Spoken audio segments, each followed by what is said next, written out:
بسم اللہ الرحمن الرحیم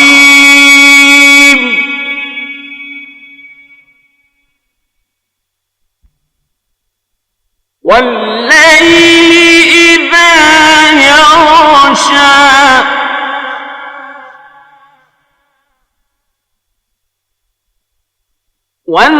والنہار اذا تجلی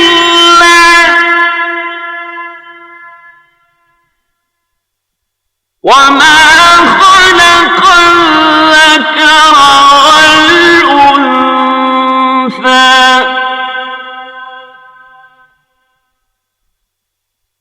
إن سعيكم لشتى فأما من أعطى واتقى وصدق بالحسنى فسنيسره لليسرى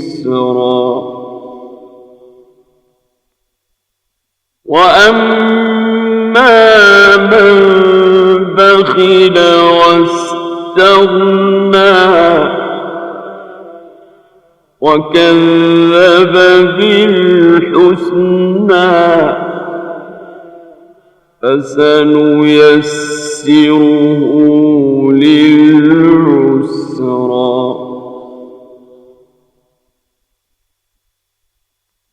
وما يغني عنه ماله إذا تردى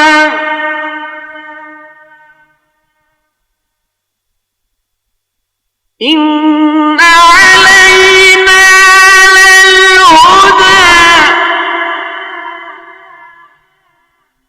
وإن لنا للآخرة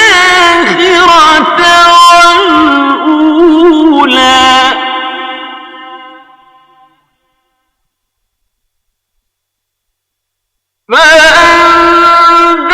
فأنذرتكم نارا تلظى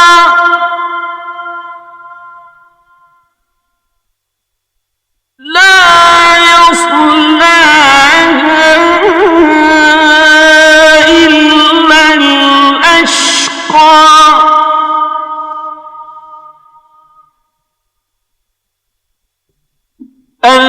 الذي كذب وتولى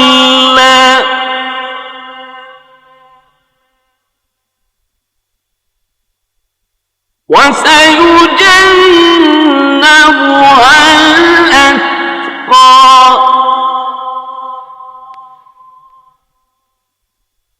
الذي يؤتي ماله يتزكى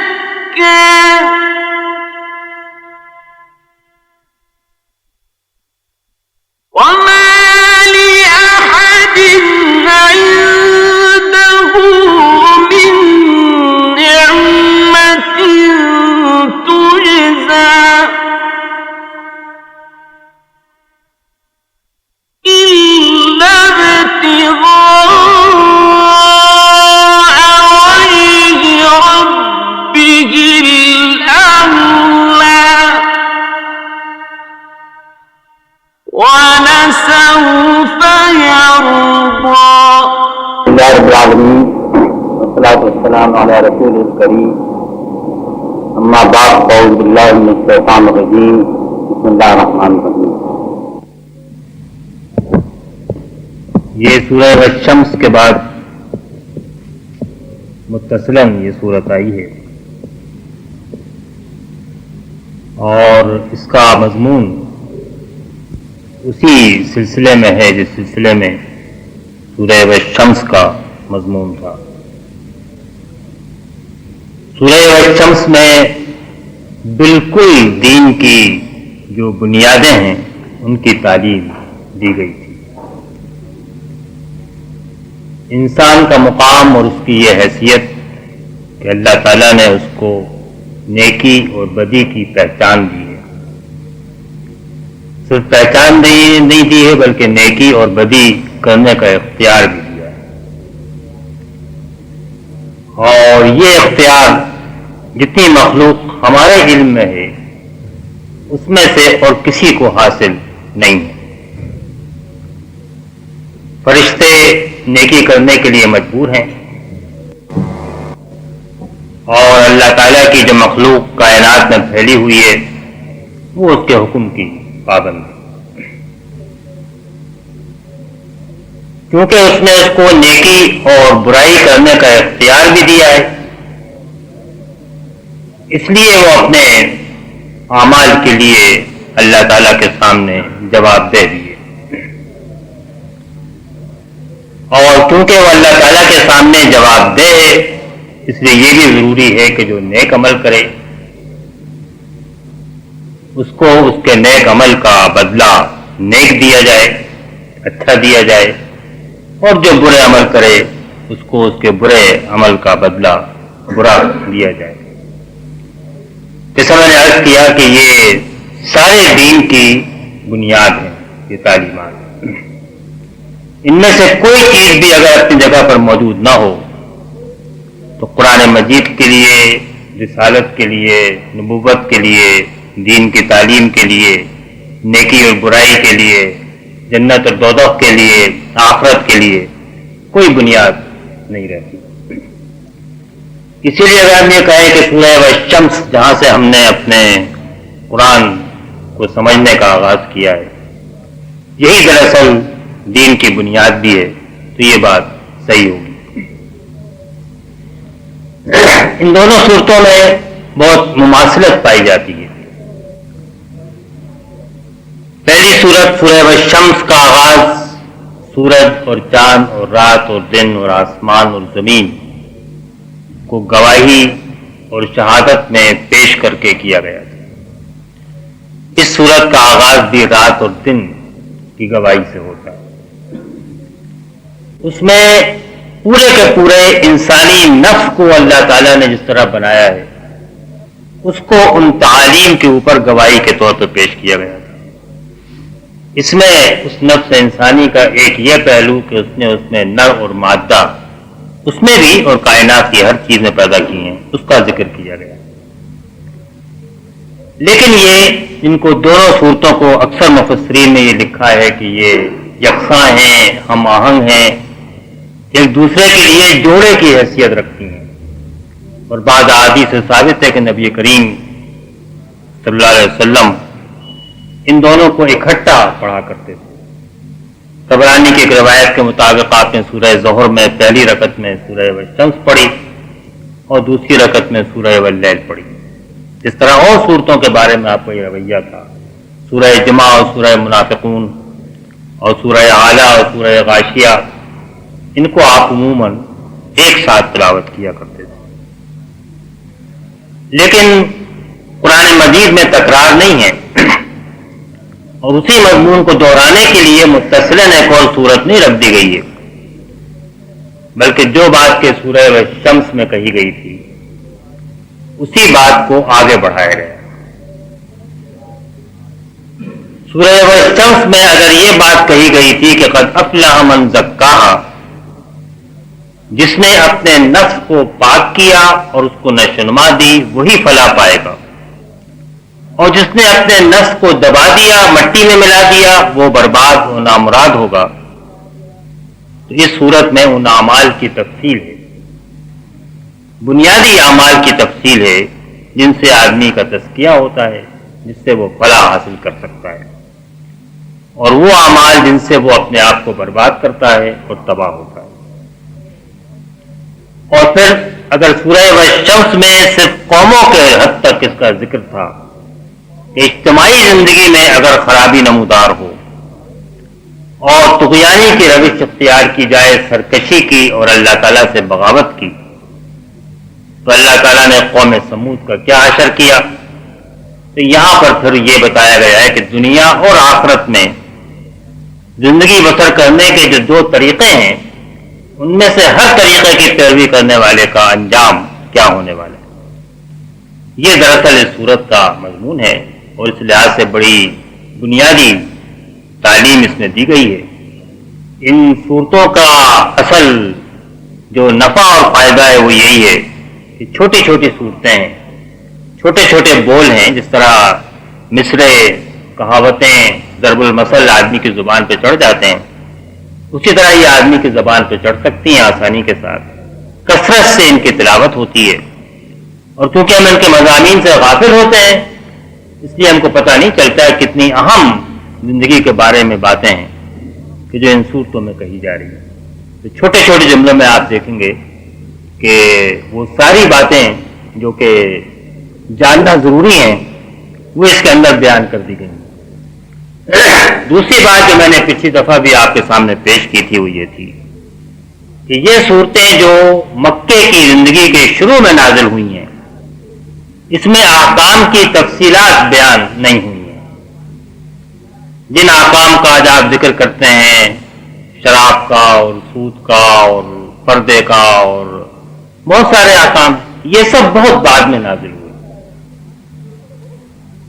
لیکن ان احکام کا بوجھ اٹھانے کے لیے جس سیرت کی ضرورت ہے، جس مزاج کی ضرورت ہے، جن اخلاق اور عادات کی ضرورت ہے، ان کی تعمیر کی گئی ہے اور ان کی طرف توجہ دلائی گئی ہے، اور اس لیے وہ الفاظ استعمال کیے گئے ہیں جو الفاظ کے اپنے اندر بڑے جامع الفاظ ہیں اور پورے سوچ کا، مزاج کا، طرز زندگی کا احاطہ اپنے اندر کر لیتے ہیں۔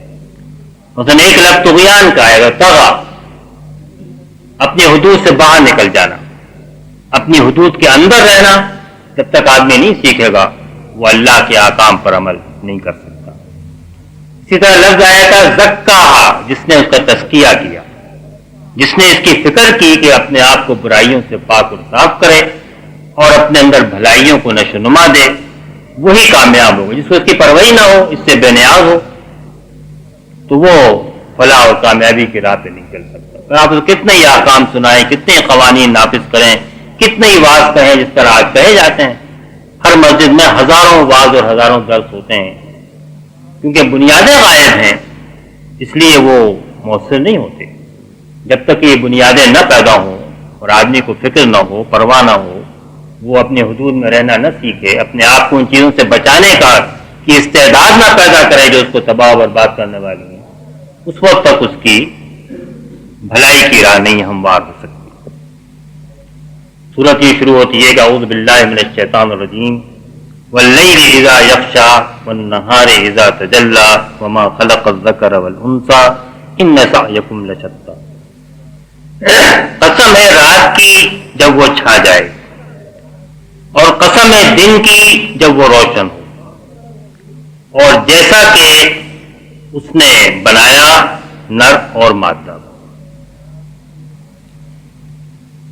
جیسا یہ آپ پہلے سن چکے ہیں کہ قسم کھائی جاتی ہے گواہی اور شہادت کے لیے، اور یہ گواہی اور شہادت کسی بات کو جو اللہ تعالیٰ یہاں پر ہم سے فرما رہا ہے اس کے لیے دی جا رہی ہے۔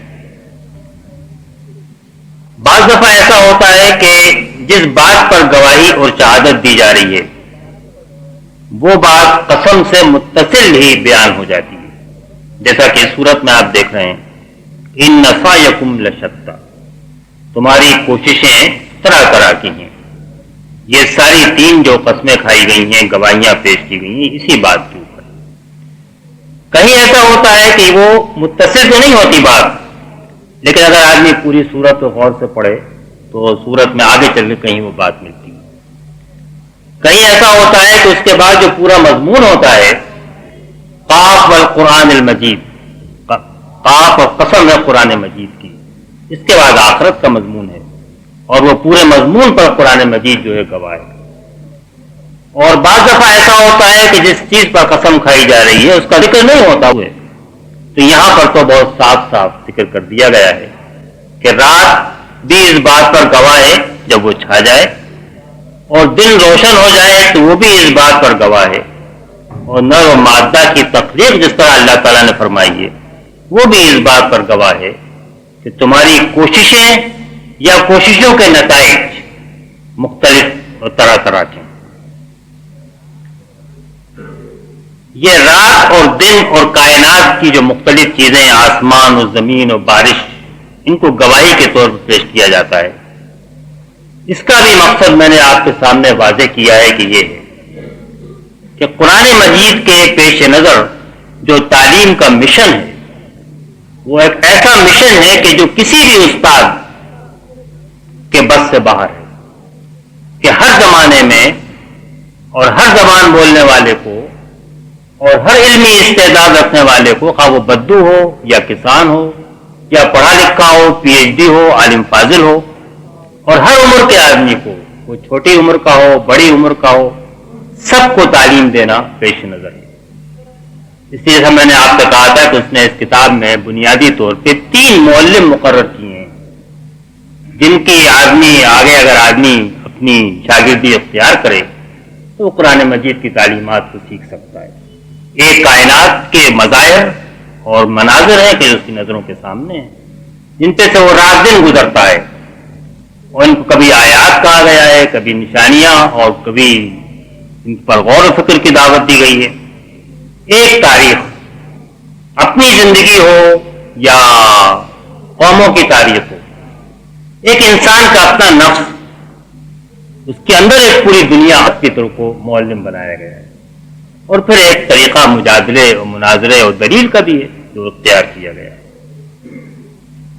یہاں پر یہ جو 3 چیزوں کی قسم کھائی گئی ہے، ان تینوں میں اگر آپ غور کریں تو یہ ہماری نظروں کے سامنے ہے۔ رات بھی روز آتی ہے، دن بھی روز آتا ہے، اور نر اور مادہ کا وجود بھی انسانوں میں بھی، جانوروں میں بھی، اور پودوں میں اور نباتات میں بھی، سب میں ہم اس سے واقف ہیں کہ جتنی تخلیق کا عمل ہے وہ اسی کی وجہ سے۔ رات جب چھاتی ہے تو تاریکی ہو جاتی ہے، اندھیرا ہو جاتا ہے، اور اس اندھیرا سے انسان کو سکون اور آرام اور نیند ملتی ہے۔ دن روشن ہوتا ہے، زندگی اٹھ کھڑی ہوتی ہے، ایک ہنگامہ برپا ہو جاتا ہے، لوگ اٹھ کے اپنے کاموں پہ لگ جاتے ہیں، دن بھر محنت کرتے ہیں۔ ایک طرف روشنی ہے، ایک طرف اندھیرا ہے، ایک طرف سکون اور آرام ہے، دوسری طرف شور اور ہنگامہ اور عمل خودسئی ہے۔ یہ بظاہر مختلف و متضاد چیزیں ہیں۔ اسی طرح نر اور مادہ اگرچہ ایک ہی جنس سے ہیں، اگر جانور کے ہیں تو اسی جنس سے ہیں، انسان کے ہیں تو اسی جنس سے ہیں، اور پودوں اور نباتات کے ہیں تو اسی جنس سے ہیں، لیکن دونوں ایک دوسرے سے مختلف ہیں، اور یہ دونوں مل کر جو مختلف متضاد چیزیں ہیں، یہ سب مل کر کائنات کی تکمیل کرتے ہیں۔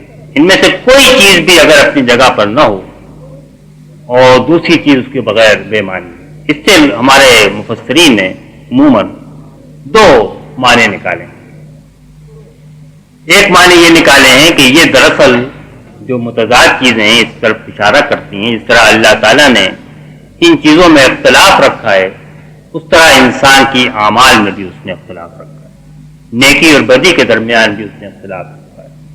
جس طرح روشنی اور تاریکی میں اختلاف ہے، اس طرح سچائی اور جھوٹ میں، سخاوت اور کنجوسی میں، اور اپنے آپ کو برائی سے بچانے میں اور لاپرواہی سے برائی کے پیچھے پڑ جانے میں، ان ساری چیزوں کے درمیان بھی فرق ہے۔ دوسری بات جو لوگوں نے نکالی ہے وہ یہ ہے کہ ان سب کا ایک جوڑا بنتا ہے،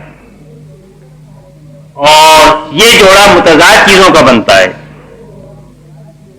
اور یہ جوڑا جو ہے یہ دنیا کے اندر ہر چیز میں پایا جاتا ہے۔ من کل شیء خلقنا زوجین لعلکم تذکرون، قرآن نے خود اشارہ کیا ہے کہ ہم نے تو ہر چیز میں جوڑا بنایا ہے تاکہ تم اس سے نصیحت حاصل کرو، اور فرمایا ہے کہ تم میں سے اور نباتات میں سے، سورہ یاسین میں فرمایا ہے، اور وہ چیزیں جن کو تم نہیں جانتے ان میں بھی ہم نے جوڑے بنائے۔ تو دنیا کا بھی ایک جوڑا ہونا چاہیے، اور وہ جوڑا آخرت ہے۔ اگر آخرت نہ ہو تو دنیا کی زندگی بے مقصد اور عبث اور بیکار ہے۔ نیکی اور بدی کا تصور جو ہے وہ اپنی جگہ پر بیکار اور لاتعلم ہے۔ نیکی اور بدی کا اگر عدل نہ ہو، اس کے نتیجہ نمودار نہ ہو، تو نیکی اور بدی کے پھر کوئی کیوں آدمی نیکی کرے، کیوں برائی کرے۔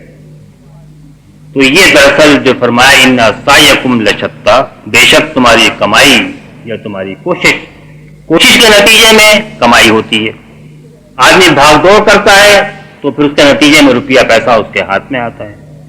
دونوں ایک دوسرے سے متعلق چیزیں ہیں. کسی نے اس کا ترجمہ صرف کوشش سے کیا ہے اور کسی نے اس کا ترجمہ کمائی اور نتیجے سے کیا ہے، لیکن دونوں میں کوئی فرق نہیں ہے. ابھی آپ دیکھتے جائیں گے کہ ایک ہی لفظ کے بہت سارے پہلو ہوتے ہیں.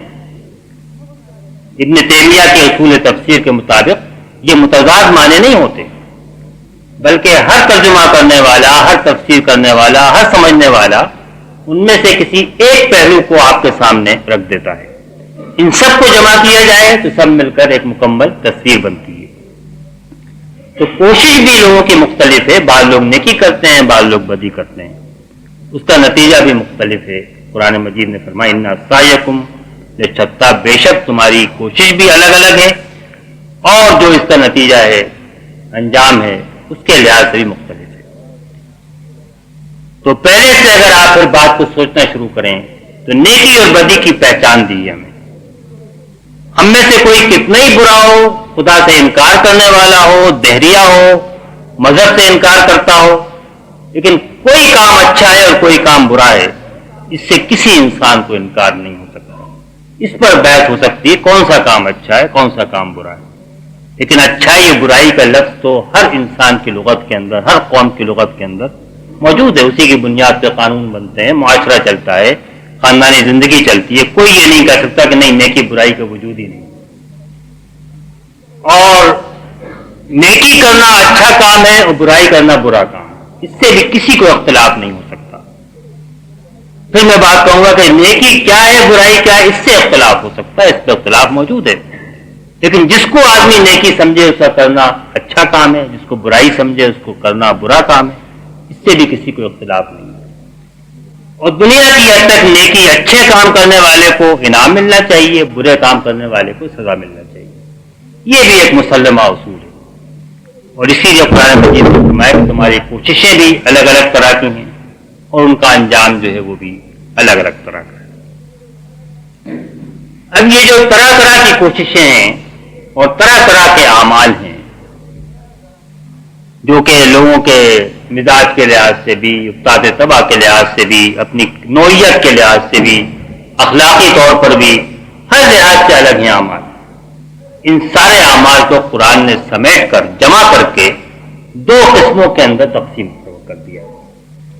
جتنے بے شمار اچھے اعمال ہیں اور بے شمار برے اعمال ہیں جو آپ کسی ضابطۂ اخلاق میں بھی دیکھ لیں، کہ شریعت میں دیکھ لیں، شریعت کے باہر دیکھ لیں، قوموں کے قوانین میں دیکھ لیں، جو اچھے کام ہیں اور جو برے کام ہیں جن کی بے شمار قسمیں ہیں، ان سب کو اس نے سمیٹ کر دو صفوں کے اندر کھڑا کر دیا.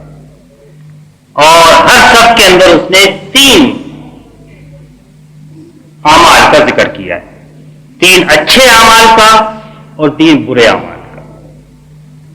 ایسا نہیں ہے کہ 3 اچھے اعمال کا اور 3 برے اعمال کا ذکر اس نے یوں ہی کر دیا ہے، بلکہ یہ 3 اچھے اعمال اور 3 برے اعمال اپنی جگہ پر 3 اچھے اعمال سارے اچھے اعمال کی جڑ اور بنیاد کی حیثیت رکھتے ہیں اور ان سب کے جامع ہیں، اپنے اندر ان کو سمیٹ لیتے ہیں. اور 3 برے اعمال جو ہیں وہ بھی جڑ اور بنیاد کی حیثیت رکھتے ہیں اور ساری برائیوں کو اپنے اندر سمیٹ لیتے ہیں. اس لحاظ سے جیسا میں نے کہا کہ شروع کے دور میں تعلیم تفصیلی احکام کی نہیں دی گئی ہے، بلکہ ان بنیادی احکام کی دی گئی ہے جن سے آدمی کا مزاج بنتا ہے، اس کی افتاد طبع بنتی ہے، اس کی سوچ بنتی ہے، طرز زندگی بنتی ہے. اور یہ اعمال صرف عمل نہیں ہے، بلکہ یہ اعمال ان کے پیچھے ایک قسم کا مزاج ہے، ایک سوچ ہے، ایک ذہن ہے، ایک پورا طرز زندگی ہے جو آپ کے سامنے نمودار ہوگا. اور پہلے دور میں قرآن مجید کی تعلیم کا نہج انداز یہی ہے کہ یہ طرز زندگی بنے، انسان کا ذہن بنے، سوچ بنے، اس تک پہ وہ اپنے اعمال کو ڈھالنا شروع کرے، وہ سانچہ بنے جس سانچے میں بالآخر وہ سارے احکام جو بعد میں آنے والے ہیں جن پر شریعت مشتمل ہے وہ سارے اس سانچے کے اندر فٹ ہو جائیں اور آدمی کے اندر وہ استعداد اور صلاحیت پیدا ہو جس کی بنیاد پہ وہ ان کو پر عمل کر سکے. فرمایا فَأَمَّا مَنْ آتَى وَاتَّقَى وَصَدَّقَ بِالْحُسْنَى فَسَنُيَسِّرُهُ لِلْيُسْرَىٰ۔ بس جس نے دیا اور بچا اور سچ مانا خوبصورت اور اچھی چیز کو، تین یہاں پر اعمال کا ذکر ہے، پھر فرمایا فَسَنُيَسِّرُهُ لِلْيُسْرَىٰ، اس کا لفظی ترجمہ ہوگا پھر ہم اس کو آسان کر دیں گے آسان چیز کے لیے۔ یہ میں نے بالکل لفظی ترجمہ کیا ہے، اس کو ذرا آپ جب غور سے سنیں گے تو اس کے اندر بھی بہت سارے معنی پنہا ہیں، اور ہم اس کو آسان کر دیں گے۔ تو یہ تین صفات جس کے اندر اعمال پائے جائیں گے آسان چیز کے لیے۔ باپ دیکھیں پہلی بات کہی گئی آتا، دیا، کیا دیا یہ قرآن مجید نے یہاں بیان نہیں کیا، کس کو دیا یہ بھی بیان نہیں کیا، کتنا دیا یہ بھی بیان نہیں فرمایا، بس صرف دینا جو ہے اپنی جگہ پر یہ ایک انسانی کردار کی، اس کے مزاج کی، سوچ کی ایک نہج اور ایک طرز ہے کہ جس کو اس نے بیان کر دیا۔ لیکن ظاہر ہے کہ دینے والی چیز تو سب سے بڑھ کر مال ہوتی ہے، سب سے محبوب چیز جو آدمی کو ہوتی ہے وہ اس کی دنیا کی چیزیں ہوتی ہیں، مال ہوتا ہے، مکان ہوتا ہے، جائیداد، کاروبار، بینک بیلنس، روپیہ، پیسہ، یہ چیزیں اس کو سب سے بڑھ کر محبوب ہوتی ہیں۔ پھر اپنی جان محبوب ہوتی ہے، اپنا وقت محبوب ہوتا ہے، وہ جان اور وقت سے بھی آدمی مال ہی کماتا ہے، دنیا کماتا ہے۔ اس لیے ہمارے ترجمہ کرنے والوں نے جہاں بھی اس کا ترجمہ کیا ہے اس میں بڑھا دیا ہے، مال دیا، اللہ کی راہ میں خرچ کیا، اور بہت سارے الفاظ بڑھا دیے ہیں۔ خود صورت میں آگے چل کے مال کی طرف اشارہ ہے، آگے کہا جائیے ما یغنی عنہ مالہ اذا تردی، جب آدمی گرے گا گڑھے میں تو مال اس کے کام نہیں آئے گا۔ یوتی مالہ یتزکی، اور اس سے آگے آیت آئے گی جو اپنا مال دیتا ہے تاکہ اپنا تزکیہ کرے، جس تزکیے کا ذکر سورہ الشمس میں آ چکا ہے۔ تو مال کو سب سے پہلے اس سے مطلب ہے، لیکن اب قرآن مجید نے مال نہیں کہا تو کوئی ضرورت نہیں ہے کہ ہم اس کو مال تک محدود کریں، بلکہ اس کے اندر ہر چیز کا دینا شامل ہوگا۔ جو بھی اللہ نے انسان کو بخشا ہے اور دیا ہے، وقت دیا ہے وقت دینا، جان دی ہے جان دینا، جسم اور ذہن کی قوتیں دی ہیں ان کا دینا، اسی دینے میں اور دل کے اندر وسعت پیدا کرنا تاکہ لوگوں کو معاف کر دے آدمی، یہ بھی اسی کے اندر آ جائے گا۔ اور بہت ساری چیزیں آئی ہیں، لیکن اصل چیز جو ہے وہ آتا ہے، دیا۔ اس آتا کے پیچھے جو پوری سیرت پوشیدہ ہے وہ یہ ہے کہ سب سے پہلی چیز تو یہ ہے کہ انسان یہ یقین رکھتا ہے کہ اس کے پاس کوئی چیز اس کی اپنی نہیں، جو کچھ بھی ہے وہ سب ملکیت تو اللہ تعالیٰ کی، للہ ما فی السماوات و ما فی الارض، زمین و آسمان میں ہر چیز اللہ کی ملکیت ہے، اس کی جان، اس کا جسم، اس کی قوتیں، اس کا مال، سب اس کے پاس ایک امانت ہے، اور یہ اصل پہ اس کا مالک اللہ تعالیٰ ہے۔ اور جہاں اس کو اس بات کا حق ہے اور اس بات کو پسند نہیں کیا گیا ہے کہ وہ اپنے اوپر اپنی سب چیزوں کو خرچ کرے، اپنے جسم کو، ذہن کو، دماغ کو، جسم کو، مال کو، وہاں پر دراصل تو اس کو دوسروں کے لیے جینے کی تعلیم دی گئی ہے۔ ہر انسان، خاص طور پہ جو اللہ کا بندہ ہو، اس کو جہاں ایک طرف اللہ پر ایمان کی حکم دیا گیا ہے، وہاں پر کھانا کھلانے کا، یتیموں کا اور بیواؤں کا، سب کا حق ادا کرنے کا، دوسرے انسانوں کے حقوق ادا کرنے کا، جہاں اللہ پر ایمان کا ذکر آئے گا وہاں پر کھانا کھلانے کا اور سارے حقوق کا ذکر آئے گا۔ جہنم میں کون جائے گا، وہ کس کو زنجیروں سے باندھا جائے گا، وہ کس کے گلے میں ٹوپ پہنائے جائیں گے، انہ کان لا یؤمن باللہ العظیم ولا یحض علی طعام المسکین، جو اللہ پر ایمان نہیں رکھتا تھا اور یتیموں کو کھانا کھلانے، مسکینوں کو کھانا کھلانے کی ترغیب نہیں دیتا تھا۔ تو یہ دراصل دوسری چیز ہے کہ آدمی خود غرض نہ ہو، اور پوری امت کو جب اس نے برپا کیا تو یہ فرمایا کہ یہ امت بے خود غرض امت نہیں ہے، اس کو اپنے مفاد کے لیے نہیں برپا کیا گیا ہے بلکہ اخرجت للناس، یہ سارے انسانوں کی بھلائی کے اور خیر کے لیے برپا کی گئی ہے۔ تو شروع سے لے کے آخر تک دراصل یہ دینا جو کچھ اللہ نے دیا ہے اس کو دوسروں کو دینا، یہ اس کے اندر بالکل بنیادی چیز ہے جس پر کہ پورے دین کی عمارت تعمیر ہوتی ہے۔ ہمارے جدید فلاسفر بھی، مغربی فلاسفر بھی، بعض فلاسفر اس بحث کے اندر گئے ہیں۔ انہوں نے کہا ہے کہ دراصل دو قسم کے طرز زندگی ہیں، جس کو انگریزی میں کہتے ہیں، ایک تو ہیونگ اور ایک giving.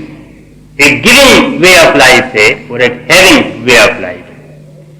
Having way of life یہ ہے کہ آدمی چاہتا ہے ہر چیز مجھے مل جائے، جو میری خواہش ہو وہ پوری ہو، وہ بازار میں آ جائے، سائنس اور ٹیکنالوجی اس کو ایجاد کر کے لائے، تو جلدی سے جلدی وہ میرے قبضے میں آئے اور میں اس کو جلدی سے جلدی اپنے استعمال میں لاؤں، اپنا معیار زندگی بہتر کروں۔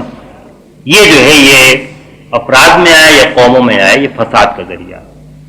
پھر آدمی دوسروں کو ان کے حق سے کم دینا چاہتا ہے اور خود اپنے حق سے زیادہ لینا چاہتا ہے۔ ویل للمطففین الذین اذا اکتالوا علی الناس یستوفون واذا کالوهم او وزنوهم یخسرون۔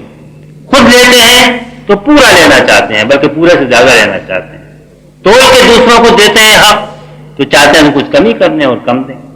یہ بھی اسی کا نتیجہ ہے کہ جب آدمی خود غرض ہوتا ہے، اور جو اعطا میں جو بات کہی گئی ہے کہ دیا اس نے، اس طرز زندگی سے اپنے آپ کو بے نیاز کر لیتا ہے۔ تو یہ دراصل فساد کی جڑ ہے کہ آدمی خود غرض ہو جائے، جس کا ذکر بھی آگے آئے گا۔ اصل جو نیکی کی بنیاد ہے وہ دینا ہے۔ اسی میں آپ غور کریں، جیسا میں نے کہا کہ ہر چیز آ جائے گی، اللہ کی کہی گئی ہے کہ دیا اس نے، اس طرز زندگی سے اپنے آپ کو بے نیاز کر لیتا ہے۔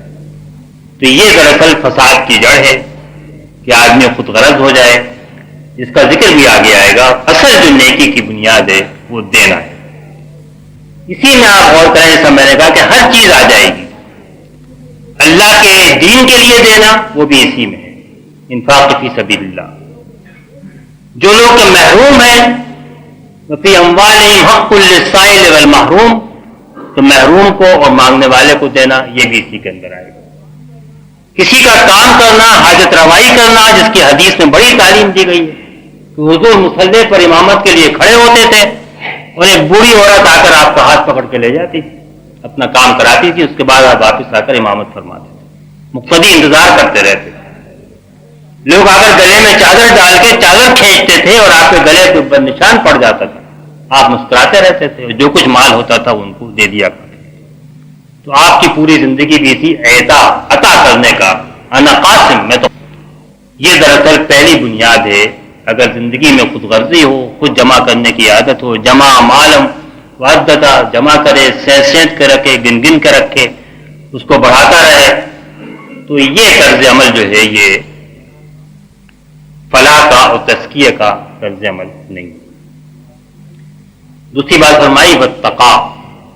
تقوی کے معنی بھی میں نے جیسے عرض کیے تھے کہ اصل میں بنیادی معنی تو بچنے کے، اور یہ اللہ تعالیٰ نے انسان کی فطرت میں رکھا ہے کہ وہ اپنے آپ کو اس چیز سے بچائے جس سے اس کو نقصان پہنچتا۔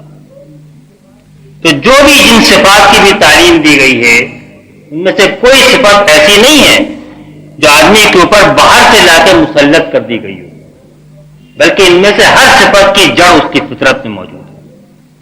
تو یہ آدمی کی فطرت میں یہ جذبہ اللہ نے رکھا ہے کہ جس کو ہمارے حکما کہتے ہیں کہ جلب منفعت اور دفع مضرت، کہ جو چیز نقصان پہنچانے والی ہے اس سے آدمی دور رہے، اور جو چیز نفع پہنچانے والی ہو اس کو وہ حاصل کرے۔ یہ آدمی کی فطرت میں بالکل بنیادی جذبہ ہے، جس پر کہ پوری زندگی، تہذیب، تمدن اسی پر استوار ہوگا۔ جنگیں اسی لیے لڑی جاتی ہیں، جھگڑے اسی لیے ہوتے ہیں، صلح اسی لیے ہوتی ہے، انسان دوسروں کے کام اسی لیے آتا ہے، بس یہ کہ نفع نقصان کے معیار بدلتے رہتے ہیں۔ یہ فرق جہاں پر پڑتا ہے وہ نفع نقصان کے معیار میں پڑتا ہے۔ اور جب اللہ تعالیٰ نے یہاں پر تقوی کا لفظ استعمال کیا تو یہاں پر بھی یہ نہیں فرمایا کہ میرے غضب سے بچو، میری آگ سے بچو، بلکہ اصل چیز تو یہ ہے کہ آدمی کو اس بات کی فکر ہو کہ جو چیز بھی نقصان پہنچانے والی ہو اس سے وہ بچے۔ جب یہ صفت پیدا ہو جائے گی، جب تو یقین ہو جائے گا کہ نقصان پہنچانے والی چیز تو اللہ کی ناراضگی ہے، اس کی نافرمانی ہے، تو اگر یہ استعداد اس کے اندر ہوگی کہ وہ اپنے آپ کو بچائے نقصان پہنچانے والی چیز سے، پھر وہ اللہ کی ناراضگی سے بھی بچے گا، اس کے آگ سے بھی بچے گا، اس کے عذاب سے بھی بچے گا۔ اس کا ذکر بھی ابھی اسی صورت میں آگے آئے گا لیکن ابھی تو بالکل بنیادی بات کہی جا رہی ہے کہ واتقا. اب یہاں پر بھی ہم غور کریں تو اس کو ہم دو طرح سمجھ سکتے ہیں اس بات کو. ایک تو یہ کہ جو تین باتیں یہاں پر کہی گئی ہیں یہ تینوں آپس میں دراصل ایک ہی بات کے تین حصے ہیں. پھر ہم اس کا ترجمہ یوں کریں گے کہ فَأَمَّا مَنْ آتا جس نے دیا، وَاتَّقَا اور دینے میں جو چیزیں خرابی پیدا کرنے والی ہیں ان سے بچا، وَصَدَّقَ بِالْحُسْنَى اور سچ جانا اور سچ مانا. حسنہ کے معنی ہے اچھی چیز، بلکہ یہ لفظ تو نکلا ہے حسن سے، خوبصورت چیز. اور اس کے معنی یہ ہے کہ اس میں وہ اس کا جو بدلہ ملنے والا ہے اللہ کی راہ میں دینے کا، اپنے آپ کو، اپنی جان کو، مال کو، جسم جان کی قوتوں کو، اس کے بدلے میں اللہ نے جس اجر کا وعدہ کیا ہے اس کو اس نے سچ مانا اور سچ جانا. تو اگر ہم آتا کو اس طرح لے کہ اس میں مال دینا ہے تو مال دینا اس طرح ہو کہ اس میں ریاکاری نہ ہو، نام و نمود کی خواہش نہ ہو، آدمی اس سے بچے. برا مال نہ دے بلکہ اچھا مال دے، تنگ دلی سے نہ دے بلکہ خوش دلی کے ساتھ دے. دینے کے بعد احسان نہ جتائے، دینے کے بعد تکلیف نہ دے. من اور عذاب، احسان جتانا اور تکلیف دینا، اس سے اپنے مال دینے کو خراب نہ کرے. یہ ساری چیزیں اتقا کے پہلے معنی تو بنیادی طور پہ یہ ہوں گے. اگر ہم کہیں کہ مال دیا اور جو چیزیں مال دینے کے عمل کو خراب کرنے والی ہیں، اللہ کو ناراض کرنے والی ہیں مال دینے میں، اس سے اس نے اپنے آپ کو بچایا. اور مال دینے پر اللہ نے جو اچھے اجر کا وعدہ کیا ہے، جنت کا اور 700 گنا اجر کا اور بہت سارے انعامات کا، اس کو اس نے یقین رکھا یہ مجھے ملے گا. سچ جانا. تو یہ تینوں صفات دراصل ایک ہی کے تین پہلو ہو جاتے ہیں. جیسا میں نے کوئی وجہ نہیں ہے، جیسا ہمارے مفسرین نے کہا ہے کہ اگرچہ بات کوئی خاص ہوتی ہے لیکن اس کے معنی تو عام ہوتے ہیں. جیسے اس کے بارے میں شان نزول تو یہ ہے کہ یہ جو تین آیتیں ہیں حضرت ابوبکر صدیق رضی اللہ عنہ کے بارے میں نازل ہوئی. اس کے بعد تین آیتیں اس میں کنجوسی کا ذکر ہے اور لاپرواہی کا ذکر ہے اللہ تعالیٰ سے. وہ امیہ بن خلف قریش کا سردار تھا، اس کے بارے میں نازل ہوئی. امام راضی کہتے ہیں کہ ہو سکتا ہے کہ ان کے بارے میں نازل ہوئی ہوں لیکن کوئی وجہ نہیں ہے کہ ہم ان کو انہی کے ساتھ خاص کر دیں. دیکھتے نہیں ہو کہ اللہ تعالیٰ نے کہا کہ انا سعیکم لشتیٰ، تم سب کی کوششیں الگ الگ نتیجہ لانے والی. اس لحاظ سے سب کے لیے عام ہے، ہر زمانے کے لیے عام ہے. اسی طرح دینا، اگر مال کی تخصیص اللہ نے نہیں کی، اور بچنا صرف مال دینے میں جو برائیاں ہیں ان سے بچنے کی تخصیص نہیں کی، اور صدقہ بالحسنہ میں صرف اس اچھے اجر کا ذکر نہیں کیا جو مال دینے کے ساتھ ہے، تو پھر اس کے معنی یہ ہوں گے کہ ہر اس کام سے اپنے آپ کو بچایا جو اللہ کو ناراض کرنے والا، اور جو برا کام ہو جس سے اس کو نقصان پہنچتا ہو، جس سے اس کا نفس مٹی میں ملتا ہو.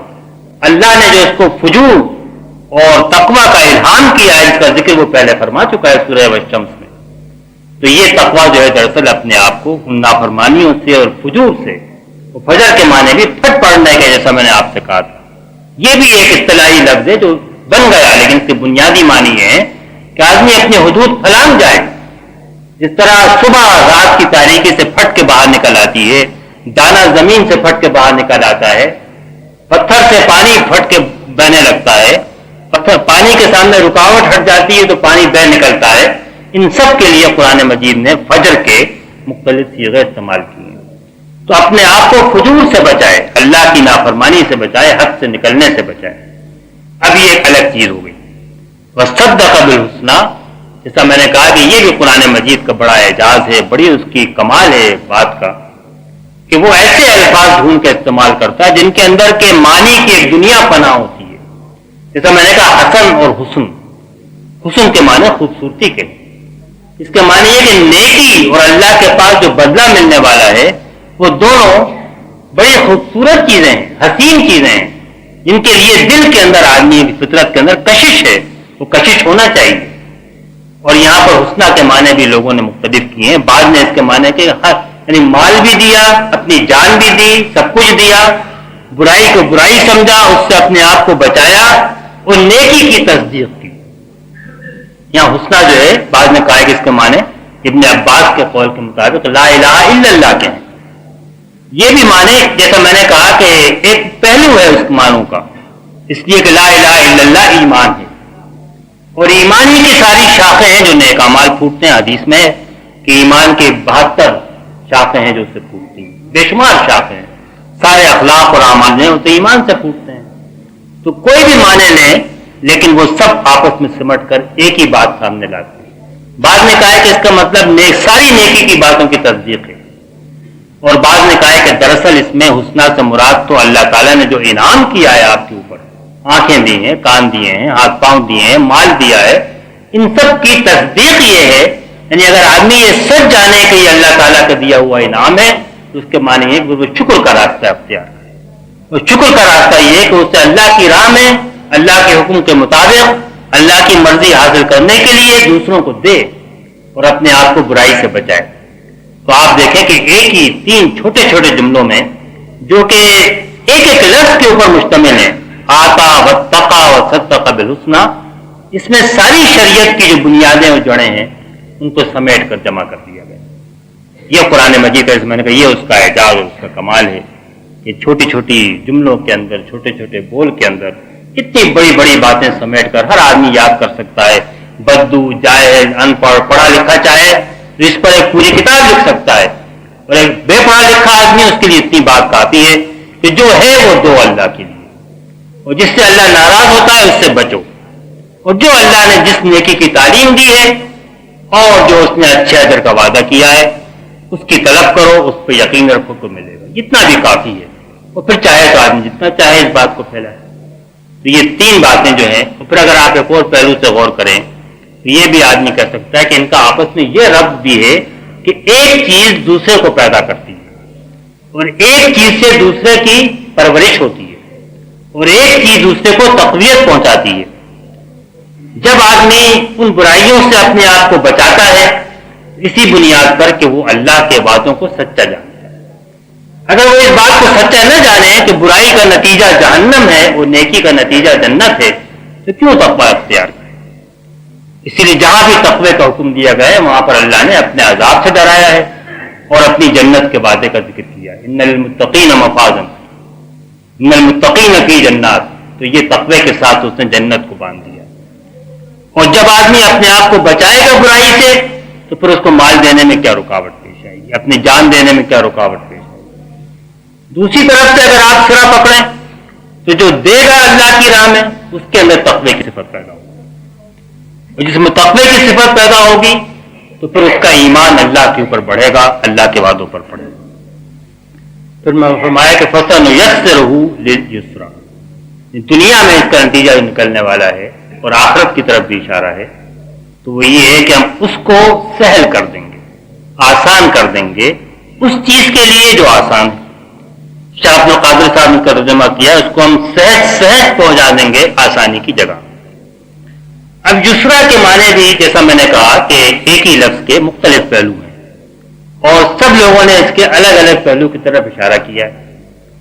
بعض نے کہا ہے کہ یسرا کے معنی تو جنت ہے, اور اس کے معنی یہ ہے کہ ہم اس کو آسانی کے ساتھ جنت میں پہنچا دیں. جس نے دیا, اپنے آپ کو بچایا اور اللہ کے وعدوں پر یقین رکھا, بھلائی, اس کو ہم سیدھے آسانی کے ساتھ جنت میں پہنچا دیں گے. وہاں سب نہ حساب یسیرا, حساب بھی آسان ہوگا, جنت کی طرف کا راستہ بھی آسان ہوگا, پل صراط پر سے بھی آدمی پلک جھپکتے میں گزر جائے گا, کوئی اس کو وہاں راستہ واسطہ نہیں پڑے گا, اور اسی طریقے سے وہ جنت میں پہنچ جائے گا.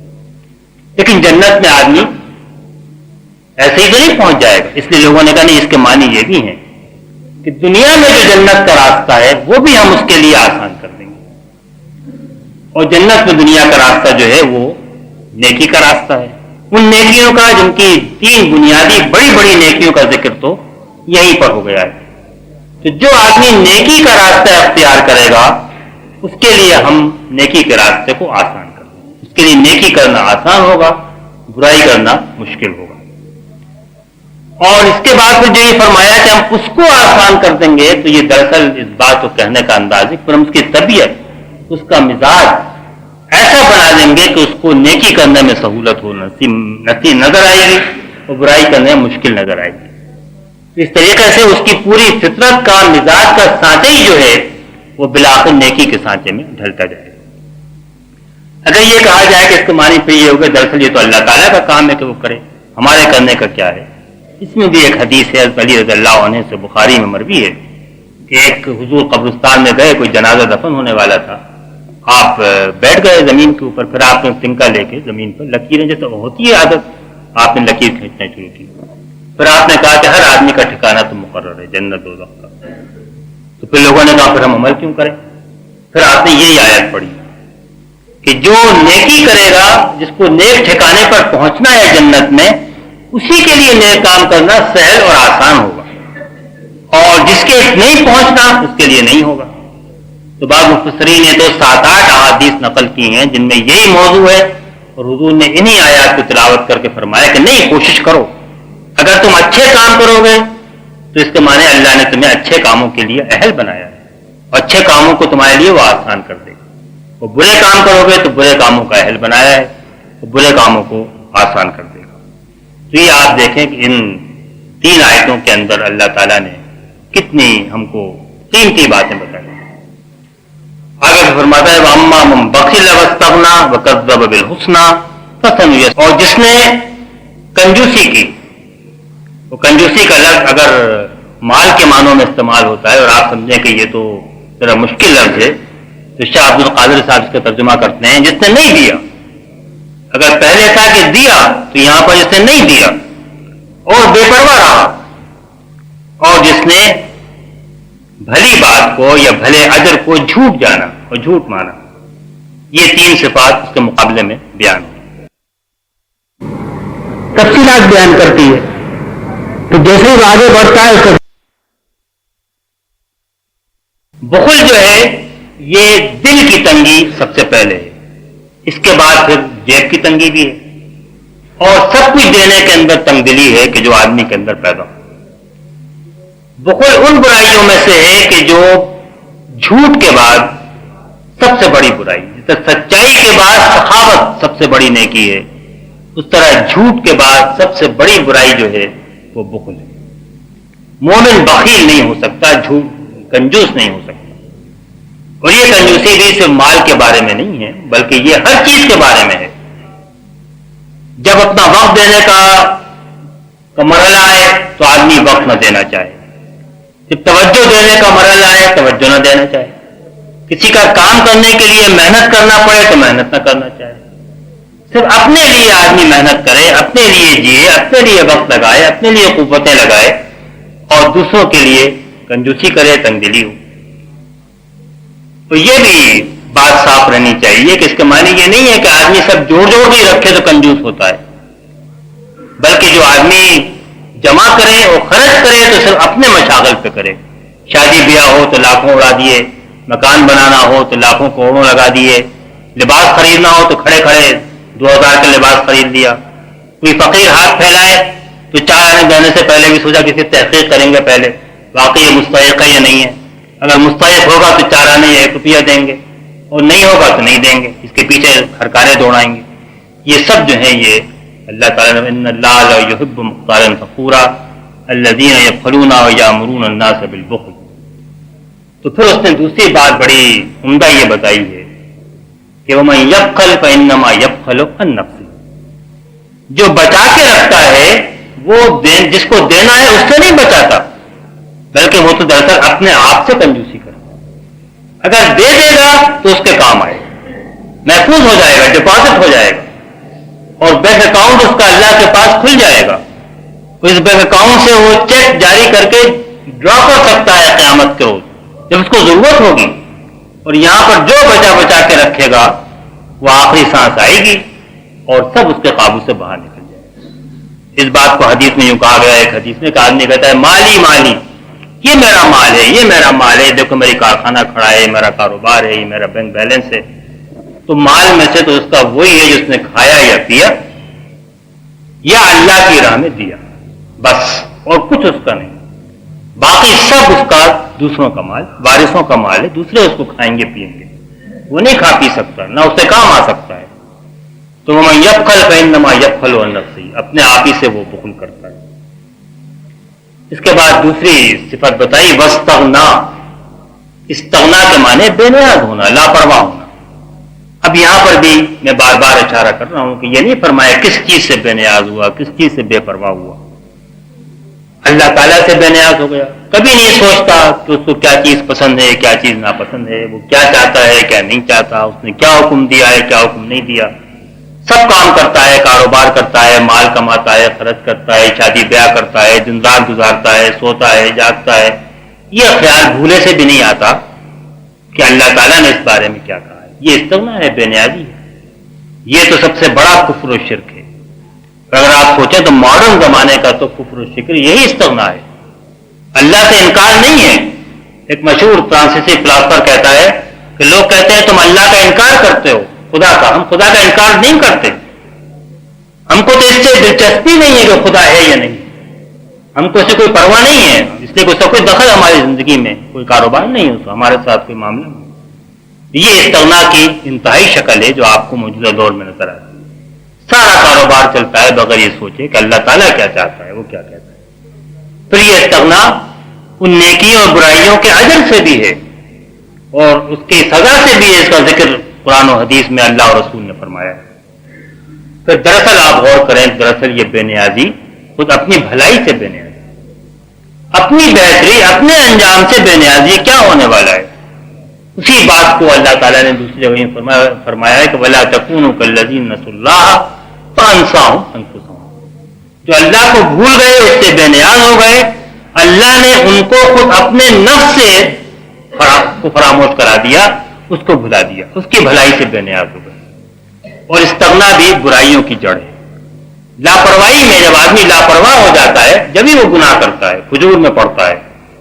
جو فجور اس کی فطرت میں الہام کیے گئے ہیں، وَكَذَّبَ بِالْحُسْنَى، اور جھوٹ مانا، جھوٹ سمجھا ان اچھی اور نیک باتوں کو یا ان کے اوپر اجر کو جن کو اللہ نے بیان کر دیا. فَسَنُيَسِّرُهُ لِلْعُسْرَىٰ، تو اب ہم اس کو آسان کر دیں گے تنگی کے لیے. اسرا کے کیا معنی؟ اسرا کے معنی بھی یسرا کی طرح لوگوں نے کئی انداز میں کیے. اسرا کے معنی دراصل یہ ہے کہ آدمی کے اوپر آخرت میں جو جہنم ہے وہاں تک پہنچنا. جہنم جو ہے وہ تنگی دشواری کی جگہ ہے. اسرا کے معنی یہ ہے کہ اس کے لیے نیکی کرنا مشکل ہو جاتا ہے، برائی کرنا آسان ہو جاتا ہے، اور اس کا سینہ تنگ ہونے لگتا ہے، دل بھسنے لگتا ہے جب وہ مال دیتا ہے یا کوئی نیکی کرتا ہے، کا حق ادا کرتا ہے، یا عبادات کے اندر نماز کے لیے اٹھنا پڑتا ہے فجر کے وقت. تو یہ سب کام اس کے لیے مشکل ہو جاتے ہیں. اور اس کو ہم آسان کر دیں گے، اس کے معنی ہے کہ اس کی طبیعت و مزاج ہی ایسا بن جاتا ہے بلاخر برائی کرتے کرتے. تو وما یغنی عنہ مالہ اذا تردی، جس مال کے لیے وہ سب کچھ کرتا ہے جب وہ گرے گا تو یہ مال اس سے کچھ کام نہ آئے. گرے گا کہ کیا مطلب ہے؟ تردہ کے معنی گرنے کے بھی ہیں اور اس کے معنی موت کے بھی لیے ہیں. بعض نے کہا ہے جب قبر کے گڑھے میں گرے گا، اور بعض نے کہا ہے جہنم کے گڑھے میں گرے گا. حقیقت یہ ہے کہ آخری سانس آنے کے بعد پھر تو مال کچھ کام نہیں آئے گا، جو میں نے حدیث آپ کو سنائی ہے اس کی روح سے. ایک اور حدیث میں یہ بھی کہا گیا ہے کہ قبر تک آدمی کے ساتھ اس کے رشتہ دار جاتے ہیں، اس کا مال جاتا ہے، اس کے اعمال جاتے ہیں. رشتہ دار بھی کام نہیں آ سکتے، واپس آ جاتے ہیں. مال بھی کام نہیں آ سکتا، واپس آ جاتا ہے قبر کے بعد. اعمال ساتھ جاتے ہیں، وہ کام آتے ہیں. تو ما یغنی عنہ مالہ اذا تردی، جب وہ کوئی افتاد پڑے گی، آنکھ چلی جائے، آدمی بیمار ہو جائے، لاکھوں خرچ کر ڈالتا ہے، نہیں کام آتا مال. کوئی اور اگر دنیا کے اندر کوئی رشتہ دار مر جائے، رخصت ہو جائے، مصیبت پڑ جائے، مال نہیں کام آتا. اور جب قبر کے گڑھے میں جائے گا تو وہاں پر بھی مال کام نہیں آئے گا، اور جہنم کے گڑھے میں گرے گا وہاں پر بھی مال کام نہیں آئے گا. جس مال کے لیے آدمی دنیا کے لیے یہ بخل کرتا ہے، کنجوسی کرتا ہے، اور اس کے بعد اللہ سے لاپرواہی اور بے نیازی برتتا ہے، کوئی اس سے کام آنے والا نہیں. تو یہ جو 11 آیتیں میں نے اس سورت کی آج آپ کے سامنے بیان کی ہیں، رات اور دن کی شہادت اور گواہی، اور نر اور مادہ کی شہادت اور گواہی اس بات پر کہ انسان کی کوششیں مختلف نتائج لانے والی ہیں، اور اعمال جو ہیں مختلف طرح کے ہیں. 2 قسم کی طرز زندگی، 2 قسم کی سوچ، 2 قسم کے اعمال یہاں پر پیش کیے گئے ہیں. اور یہی دراصل بنیادی چیزیں ہیں. آدمی دوسروں کو دینا اور برائیوں سے بچنا، اور اللہ کے نیکیوں پر، نیکیوں کے اجر پر یقین رکھنا، یہ راستہ جو ہے اس سے دین کا پورا راستہ آسان ہو جاتا ہے۔ جس کا دل تنگ ہو، کنجوسی کرے اور لاپرواہ رہے، جو کچھ ہوتا ہے مجھے تو اپنے کام سے غرض ہے، اور اس کے بعد پھر جو اللہ نے وعدے کیے ہیں، جو برا نیکیاں جن کی تعلیم دی ہے، ان کو وہ سچ نہ جانے، ان پہ یقین نہ ہو، تو وہ آدمی پھر مشکل میں گرفتار ہوتا ہے، جہنم میں پہنچتا ہے۔ اور پھر مال جس کی خاطر وہ یہ سارا کام کرتا ہے وہ اسے کسی کام نہیں آتا۔ یہ آج کا حصہ تھا، انشاءاللہ باقی صورت۔ بسم اللہ الرحمن الرحیم۔ ان علینا للہدی، بے شک ہمارے ذمہ ہے راہ دکھانا، وَإِنَّ لَنَا لَلْآخِرَةَ وَالْأُولَىٰ، اور بے شک ہمارے ہی قبضے میں ہے آخرت اور دنیا، فَأَنذَرْتُكُمْ نَارًا تَلَظَّىٰ،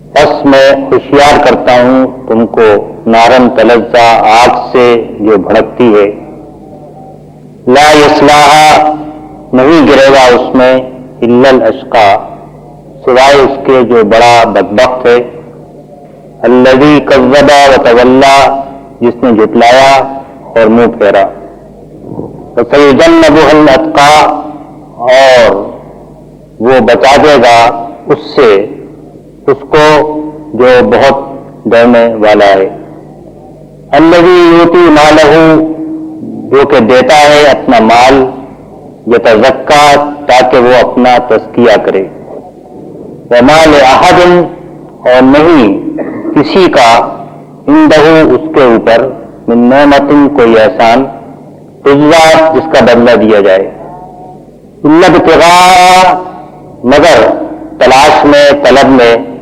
وجہ رب العالی، اپنے رب اعلیٰ کی خوشنودی اور رضا کے، وَلَسَوْفَ يَرْضَىٰ، اور عنقریب وہ راضی ہو جائے گا۔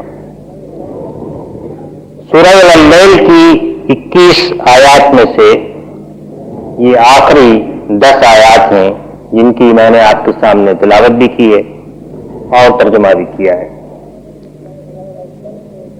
سورہ والشمس سے جو مضمون بیان ہو رہا ہے اور اس سورت کی ابتدائی 11 آیات میں جو مضمون بیان ہوا ہے اس کو ذہن میں تازہ کر لیجئے تاکہ ان آیات کو سمجھنا آسان ہو۔ سورہ والشمس سے جو مضمون بیان ہو رہا ہے وہ کائنات میں انسان کا مقام اور اس کے اعمال اور زندگی کا انجام موضوع ہے کہ انسان کو اللہ تعالیٰ نے جس لحاظ سے اپنی ساری مخلوق میں ممتاز کیا ہے وہ یہ ہے کہ اس نے اس کو نیکی اور بدی کی پہچان اور اس میں فرق کرنے کی قوت و صلاحیت دی ہے، اور یہ اختیار بھی دیا ہے کہ وہ چاہے تو نیکی کرے اور چاہے تو برائی کرے۔ اسی اختیار پر وہ نیکی اور بدی کا راستہ اختیار کرتا ہے، اللہ تعالیٰ کے سامنے مسئول اور جواب دہ ہے، اس سے حساب لیا جاتا ہے، اس کو عذاب اور ثواب ملے گا۔ اور دنیا میں بھی قومیں اس طرح قوم سمود تھی، اگر تباہی اور بربادی کا شکار ہوتی ہیں تو وہ اس وقت جب وہ طغیانی یعنی حد سے گزر جائیں، اپنے اعمال اور اخلاق میں طغیانی کی راہ اختیار کریں۔ اس صورت کے اندر اسی مضمون کو اللہ تعالیٰ نے پھر اور آگے بڑھایا ہے اور فرمایا ہے کہ جب نیکی اور بدی کی پہچان انسان کو دی گئی تو اس لحاظ سے انسانوں کے اعمال اور اعمال کے انجام دونوں مختلف ہوں گے۔ اعمال اپنی نوعیت کے لحاظ سے، اخلاقی حیثیت کے لحاظ سے، نیک اور بد ہونے کے لحاظ سے الگ الگ ہوں گے، اور اسی طرح ان کے اوپر جو نتیجہ مرتب ہوگا وہ بدلہ جزا کی صورت میں ہوگا، سزا کی صورت میں، یہ بھی مختلف ہوگا۔ لیکن ان سارے اعمال کو دو قسم کے اعمال میں تقسیم فرما دیا گیا ہے۔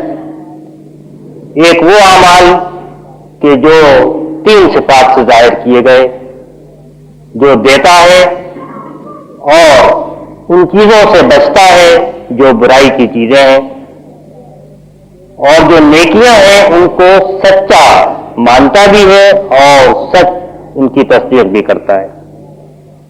نیکی کے لیے حسنہ خوبصورت چیز کا لفظ استعمال ہوا. وہ نیکی انسان کو بالطبع خوبصورت اور بھلی اور مرغوب ہوتی ہے. بدصورت چیز کی طرح اس سے اس کو وحشت اور نفور نہیں ہوتا.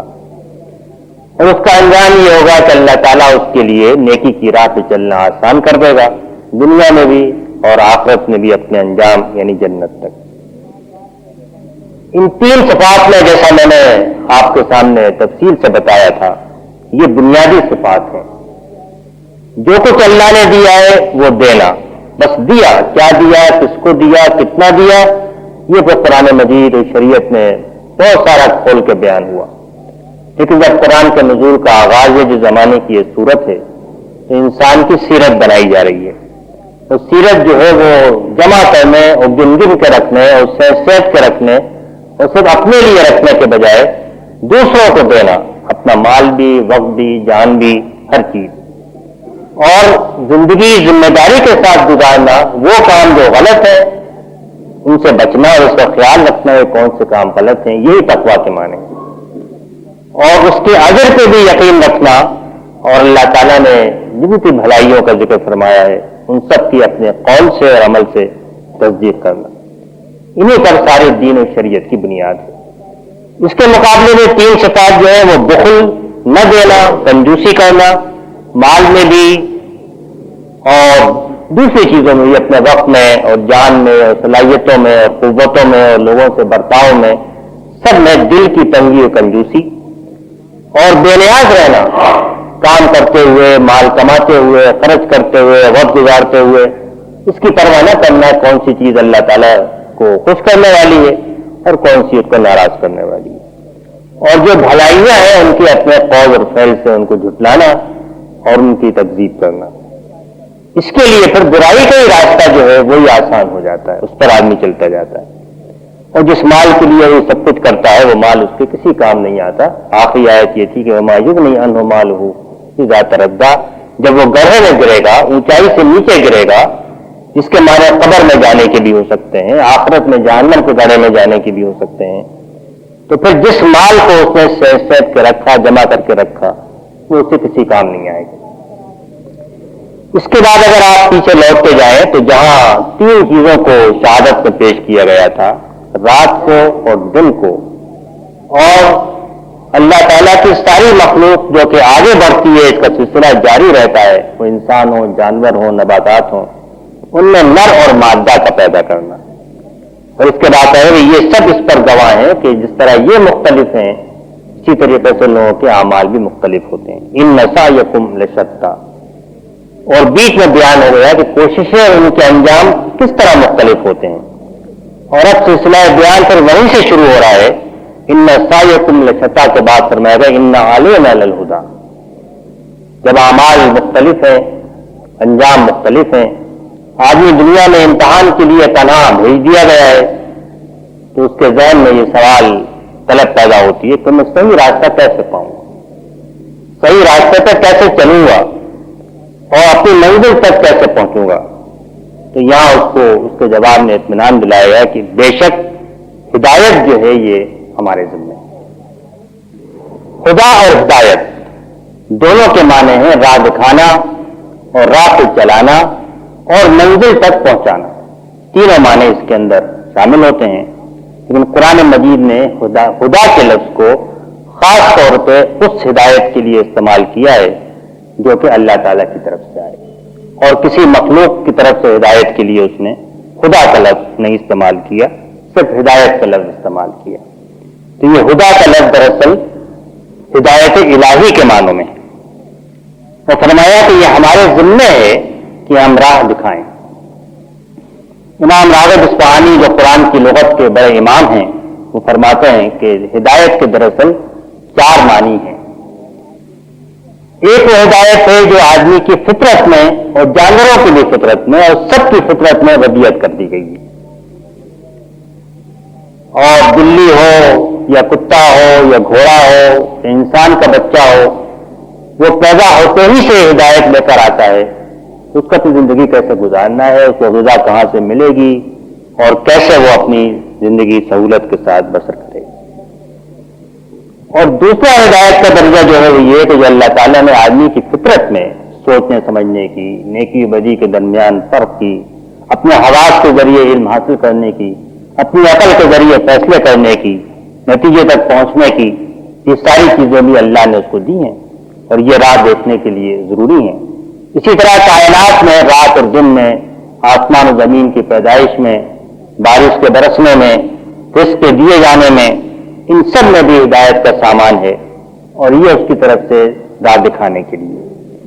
یہ دو چیزیں جو ہیں یہ راہ دکھانے کے لیے.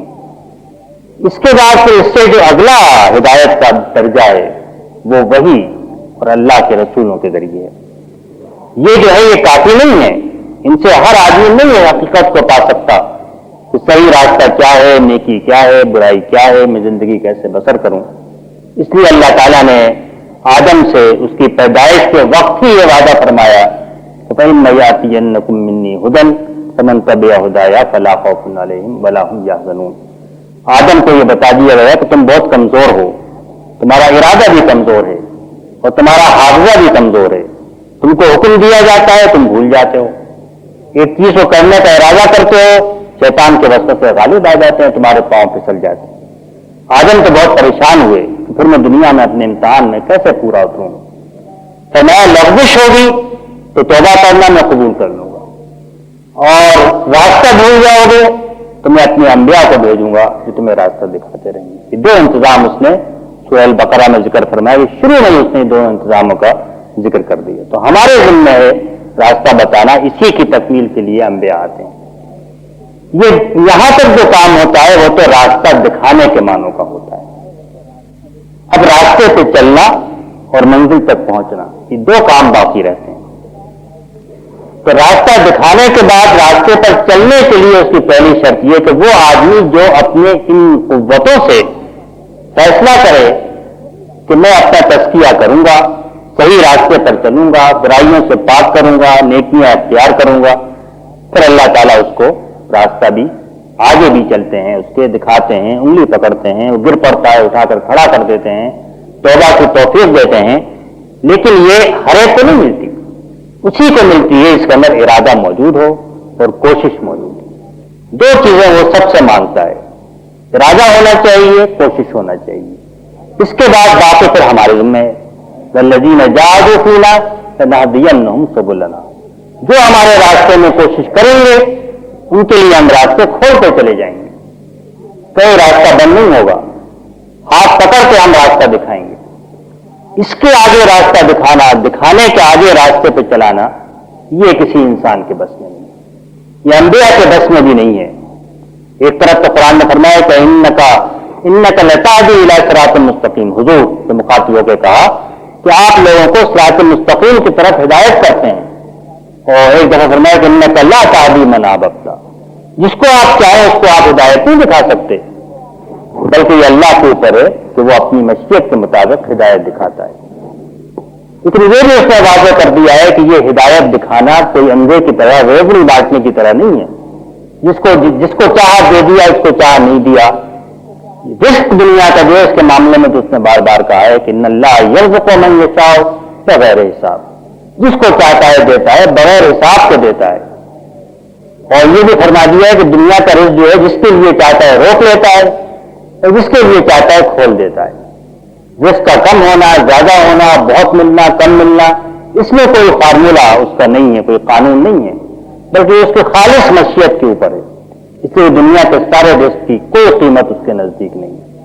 فرمایا اگر ہم کو اس بات کا خطرہ نہ ہوتا کہ سارے لوگ ایک ہی دین پکڑ پڑیں گے اللہ کے خلاف، تو ہم تو لوگوں کے مکان، ان کی چھتیں، ان کے دروازے، ان کے بستر سب سونے چاندی کے بنا دیتے. لیکن اتنی اگر ہم دولت دے دیتے کافروں کو تو پھر کوئی بھی آدمی شاید ایمان کر، یہ آزمائش بڑی سخت ہو جاتی. لیکن اس کی کوئی قیمت نہیں ہے.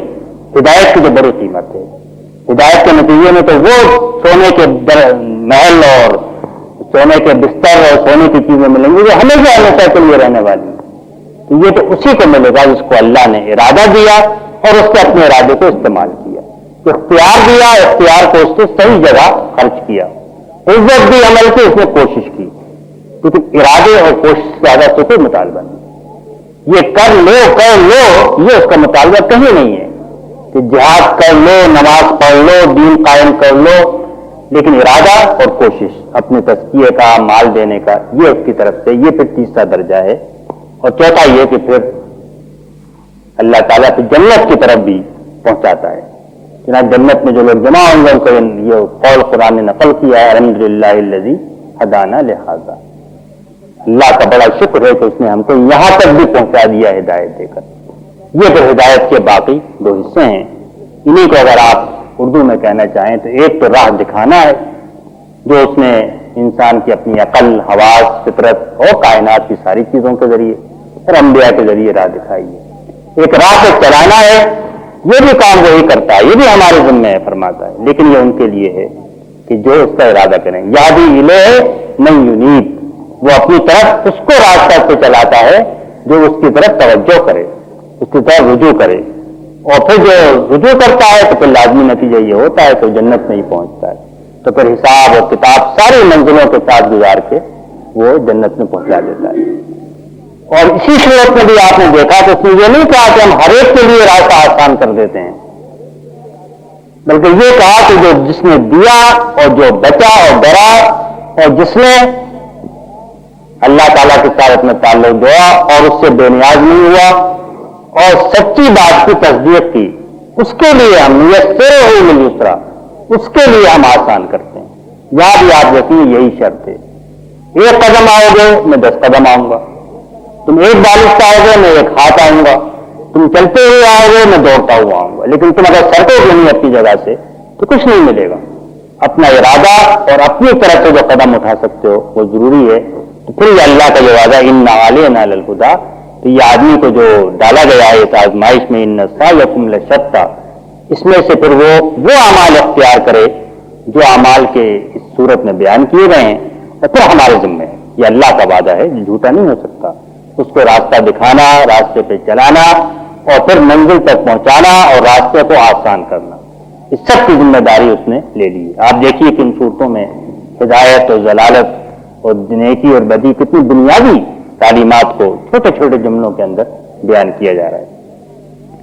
تو آگے فرماتے ہیں کہ وَإِنَّ لَنَا لَلْآخِرَةَ وَالْأُولَىٰ، ہمارے لیے ہے، یا زیادہ ترجمہ کھول کے کریں تو ہمارے قبضے میں ہے، ہمارے ہاتھ میں ہے، آخرت بھی اور دنیا بھی. اب تک آخرت کا لفظ نہ کہیں آیا نہیں تھا، تو اچانک آخرت کا لفظ آ گیا. سننے والے واقف تھے کہ ایک دنیا بھی ہے اور ایک آخرت بھی ہے، لیکن اگر آپ صورتی کے مضامین پر غور کریں تو اس میں تو آخرت کا لفظ پوشیدہ ہے. رات اور دن کا جب ذکر ہوا کہ رات اور دن مل کر تو دن اور رات کی گردش مکمل ہوتی ہے، اور نر اور مادہ مل کر پھر انسانی اور جانوروں کی اور نباتات کی نسل کے باقی رہنے اور سلسلہ چلنے کا انتظام ہوتا ہے. تو اگر دنیا کے ساتھ آخرت نہ ہو تو اعمال کے مختلف ہونے میں تو کوئی معنی نہیں.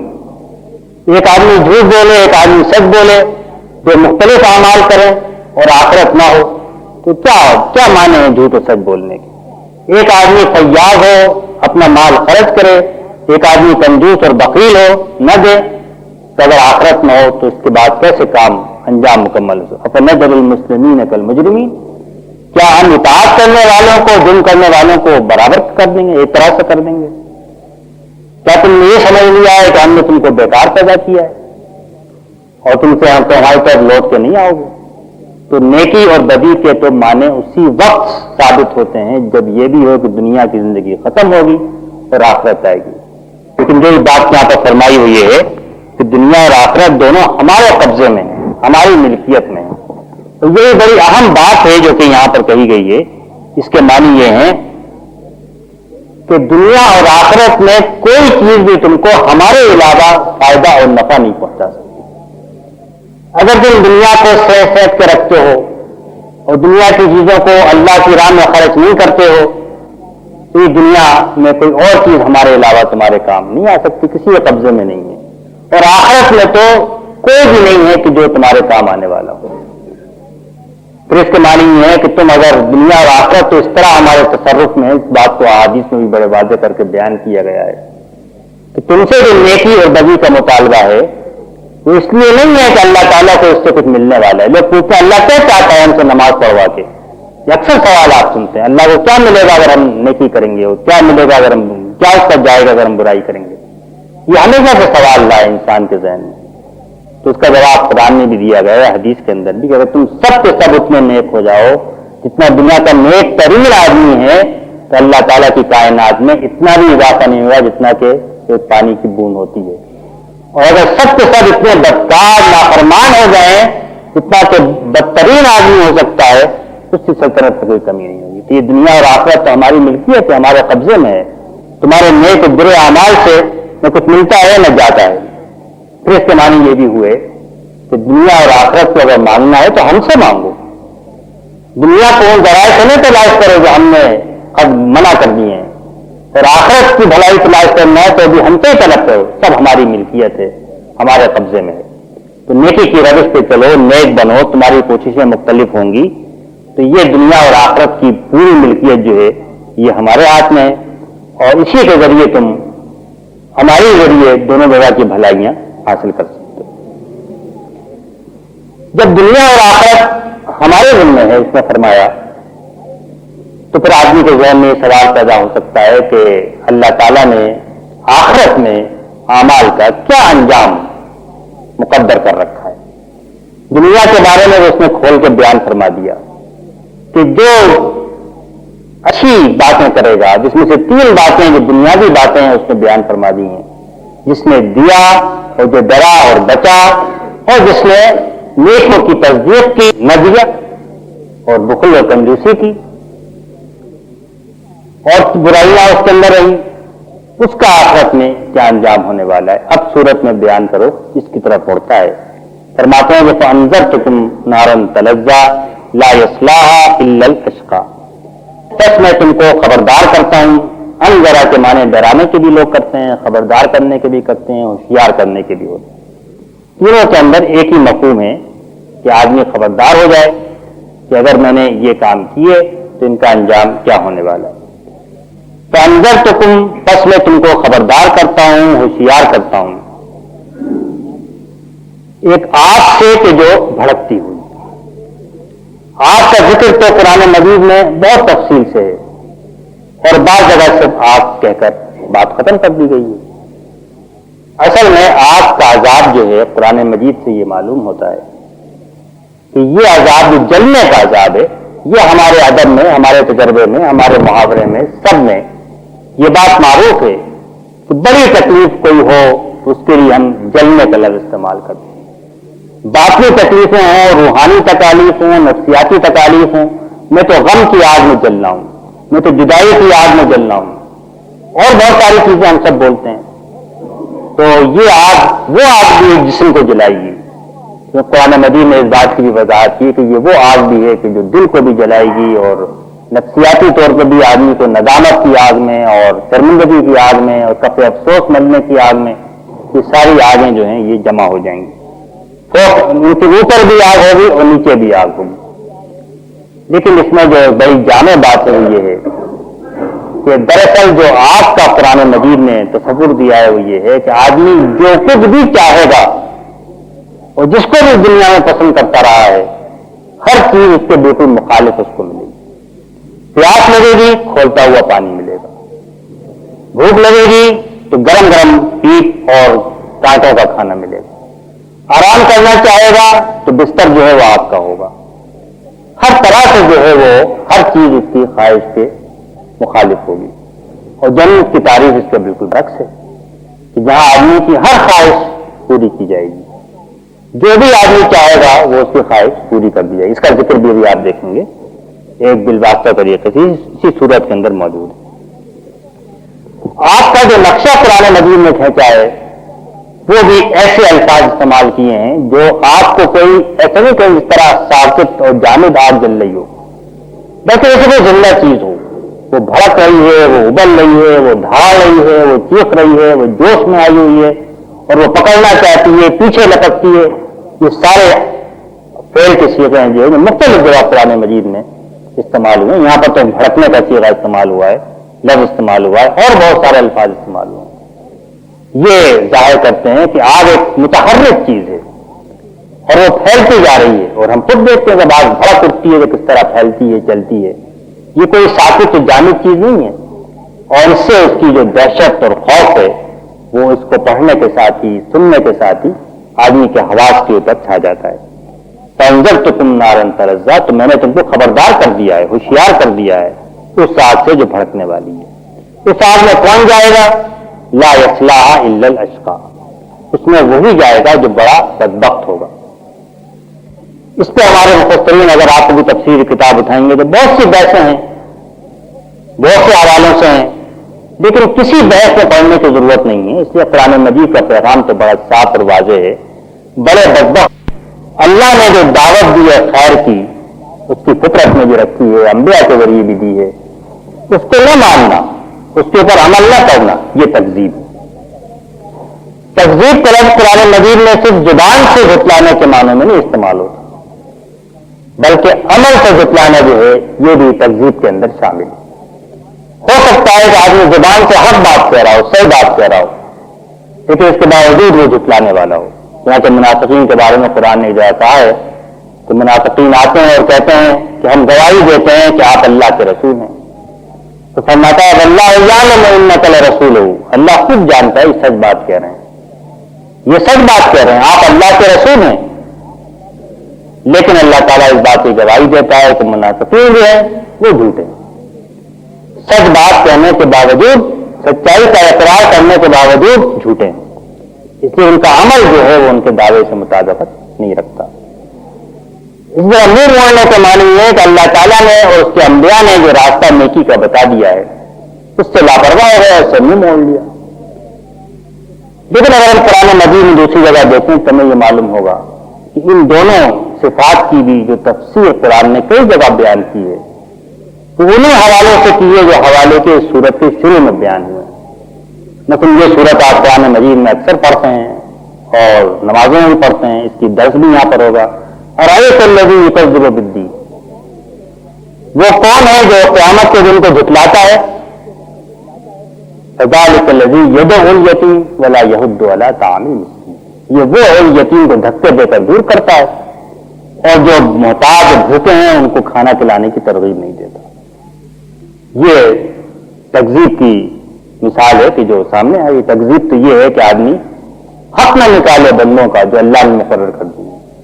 تولا کے بارے میں سورہ غنم میں ہے افرأیت الذی تولا وآتی قلیلا واکدا، کیا تم نے اس کو دیکھا جس نے کہ منہ موڑا؟ یہ وہ ہے جو دیتا تو ذرا سا ہو اور اس کے بعد ایک دم رک جاتا ہے. اکدا کے معنی یہ ہوتے ہیں کہ آدمی کھودتے کھودتے ایک دم چٹان آ جائے، آگے کھود نہ سکے تو جیب بھی بند ہو جاتی ہے، دل بھی بند ہو جاتا ہے. آتا قلیلا واکدا، اس کے بعد رک جاتا ہے.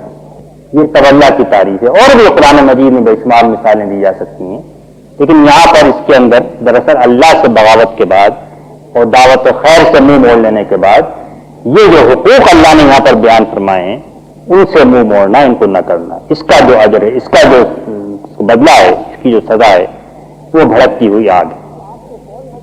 اس آگ سے کون بچے گا؟ کس کو اللہ تعالیٰ بچائے گا؟ تو سیجنبھا الاتقی، اس آگ سے وہ اس کو بچائے گا جو کہ بہت متقی ہے. متقی کے معنی تقویٰ کرنے والا، اتقی معنی بہت تقویٰ کرنے والا. اس کے معنی یہ کم تقویٰ کرنے والے کو نہیں بچائے گا، بلکہ یہاں پر بھی اس نے کمال کو ظاہر کیا ہے. اور متقی کے معنی بھی میں نے آپ کے سامنے بیان کیے. تقوی کے معنی تو بچنے کے، بالکل بنیادی معنی تقویٰ کے معنی بچنا. کس چیز سے آدمی بچتا ہے؟ جو چیز اس کو نقصان پہنچانے والی ہو اس سے آدمی ضرور بچتا ہے، اس کی فطرت میں ہے. اگر یہاں آگ جل رہی ہو اور آپ کا ہاتھ آگ کی طرف جائے تو گرمی محسوس کر کے یوں کھینچائے گا. کیوں کھینچائے گا؟ آپ کی فطرت میں ہے کہ یہ آگ جلانے والی ہے. لیکن اگر آپ حرام چیز پیٹ میں ڈالتے ہیں تو آپ بلا تکلف ڈال دیتے ہیں، اس لیے کہ آپ نہیں جانتے کہ آپ یہ انگارہ ڈال رہے ہیں پیٹ کے اندر. اور قرآن کہتا ہے کہ یہ لوگ پیٹ میں آگ بھرتے ہیں اور نہیں جانتے کہ پیٹ میں آگ بھر رہے ہیں. اس کے لیے پھر ایمان بالغیب کی ضرورت ہوتی ہے. جب آدمی غیب کی خبروں پہ ایمان لاتا ہے، قرآن مجید پر ایمان لاتا ہے کہ یہ آگ نہیں ہے وہ آگ جلانے والی ہے جو آگ کے اللہ اور رسول کی نافرمانی سے انگارے آدمی جمع کر رہا ہے، وہ آگ ہے کہ جو جلانے والی ہے. تو پھر اس کے اندر تقویٰ پیدا ہوتا ہے. تو اسی لیے تقوی کی پہلی صفت ہی یہ ہے قرآن مجید میں الذین یؤمنون بالغیب. یہ قرآن ہدایت ہے متقین کے لیے جو غیب پر ایمان رکھتے ہیں. غیب کے ایمان کے بغیر تو وہ تقویٰ نہیں پیدا ہو سکتا جو کہ قرآن مجید چاہتا ہے. تو بچنا تو بالکل بنیادی انسان کی فطرت ہے ہر اس چیز سے جو اس کو نقصان پہنچانے والی ہے. یہ یقین کہ برے اعمال نقصان پہنچانے والے ہیں یا آگ بننے والے ہیں یہ غیب پر ایمان سے ہوتا ہے. جب یہ اتنا ایمان مضبوط ہوتا جاتا ہے اتنا تقویٰ بھی قوی ہوتا جاتا ہے. تو فرمایا سیجنبها الاتقی. اب لیکن متقین کی بھی بہت ساری تعریفیں قرآن مجید میں اور اکثر جگہ دو چیزوں کو خاص طور پہ بیان کیا گیا ہے. ایک اللہ تعالیٰ سے قرب اور اللہ تعالیٰ سے قریب ہونے کی خواہش اور اس کے لیے راتوں کو کھڑے ہونا نمازیں پڑھنا اس کی اطاعت کرنا اور ایک بندوں کے لیے اپنے مال کو خرچ کرنا. ان دو کا متقین کے یہیں پر آپ سورہ بقرہ میں دیکھیں گے کہ الذین یؤمنون بالغیب اس کے بعد یقیمون الصلاۃ ومما رزقناہم ينفقون. یہ دونوں چیزیں یہاں پر بھی بیان ہوئی اور کئی جگہ قرآن مجید میں بیان ہوئی ہیں. قلیلا من اللیل ما یہجعون وبالاسحار هم یستغفرون وفی اموالہم حق للسائل والمحروم. رات میں کم سوتے ہیں سحر کے وقت فجر سے پہلے گناہوں کی معافی مانگتے ہیں اور ان کے مال میں ہر مانگنے والے کا اور ہر محروم کا جو حق ہے وہ حق ادا کرتے ہیں. دونوں ساتھ ساتھ ذکر کیے ہیں.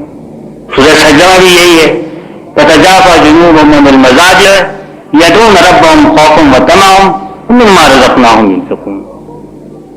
راتوں کو ان کی پیٹھیں جو ہیں بستر سے دور رہتی ہیں اور وہ کبھی ڈر کے مارے اور کبھی جنت کے لالچ میں اللہ تعالیٰ کو پکارتے ہیں. اور جو ہم نے ان کو جو کچھ بھی دیا ہے مالی کا ذکر نہیں ہے جو کچھ دیا ہے مما رزقناہم ينفقون وہ خرچ کرتے ہیں. تو یہ دونوں چیزیں ساتھ ساتھ ہیں. یہاں پر اس نے نماز کا ذکر تو نہیں فرمایا لیکن اللہ سے قرب کا ذکر کیا ہے نیت کے طور پہ. یہ بھی آپ آگے دیکھیں گے. لیکن اس نے متقین کی تعریف یہ کی الذی یؤتی مالہ یتزکیٰ. یہ اتقیٰ جو ہے بڑا متقی جو ہے یہ وہ ہے جو اپنا مال دیتا ہے.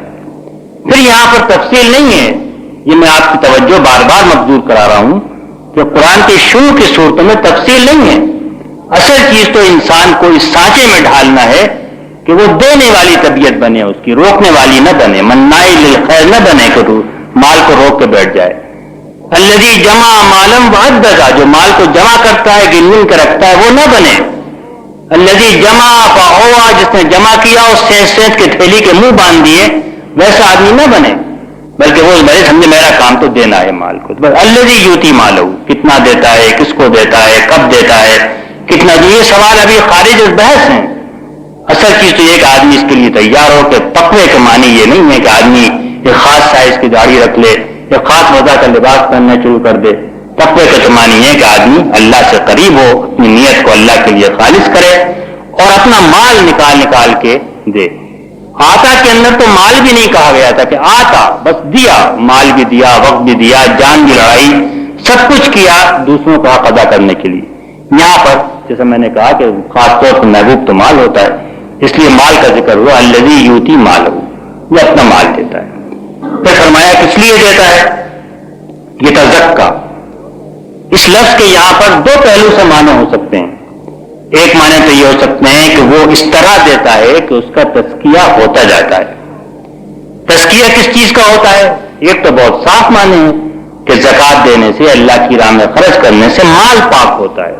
اس میں نشوونما بھی ہوتی ہے اس میں گروتھ بھی ہوتی ہے. جو آدمی کا مال ہوتا ہے اس میں اللہ تعالیٰ نے فرمایا یربی الصدقات. وہ تو آگے بڑھاتا ہے بہت پھیلتا ہے مال.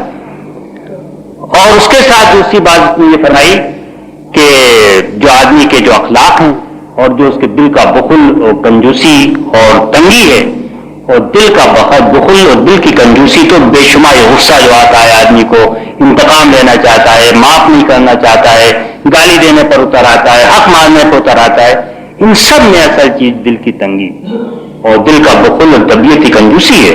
معاف کیوں نہیں کرتا؟ طبیعت نہیں مانتی کیوں معاف کریں؟ جس نے گالی دے دی اس سے کیوں مسکرا کے بات کریں؟ اس کے لیے بڑا وسیع دل چاہیے اور جیب کھول کے مال دینے کے لیے بھی بڑا وسیع دل چاہیے. اس سے پھر دل کا تزکیہ ہوتا ہے دل پاک ہوتا ہے.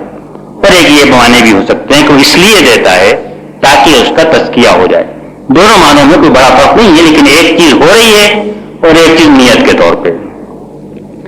پھر آگے فرمایا کہ اس میں جو سب سے بڑی چیز ہے وہ یہ ہے کہ وہ اس لیے نہیں دیتا کہ کسی کا احسان اس کے اوپر ہے جس کا بدلہ دینا مقصود ہو، وَمَا لِأَحَدٍ عِندَهُ مِن نِعْمَةٍ تُجْزَىٰ، اور نہیں اس کے لیے کسی کے پاس کوئی احسان جس کا بدلہ وہ دے رہا ہو۔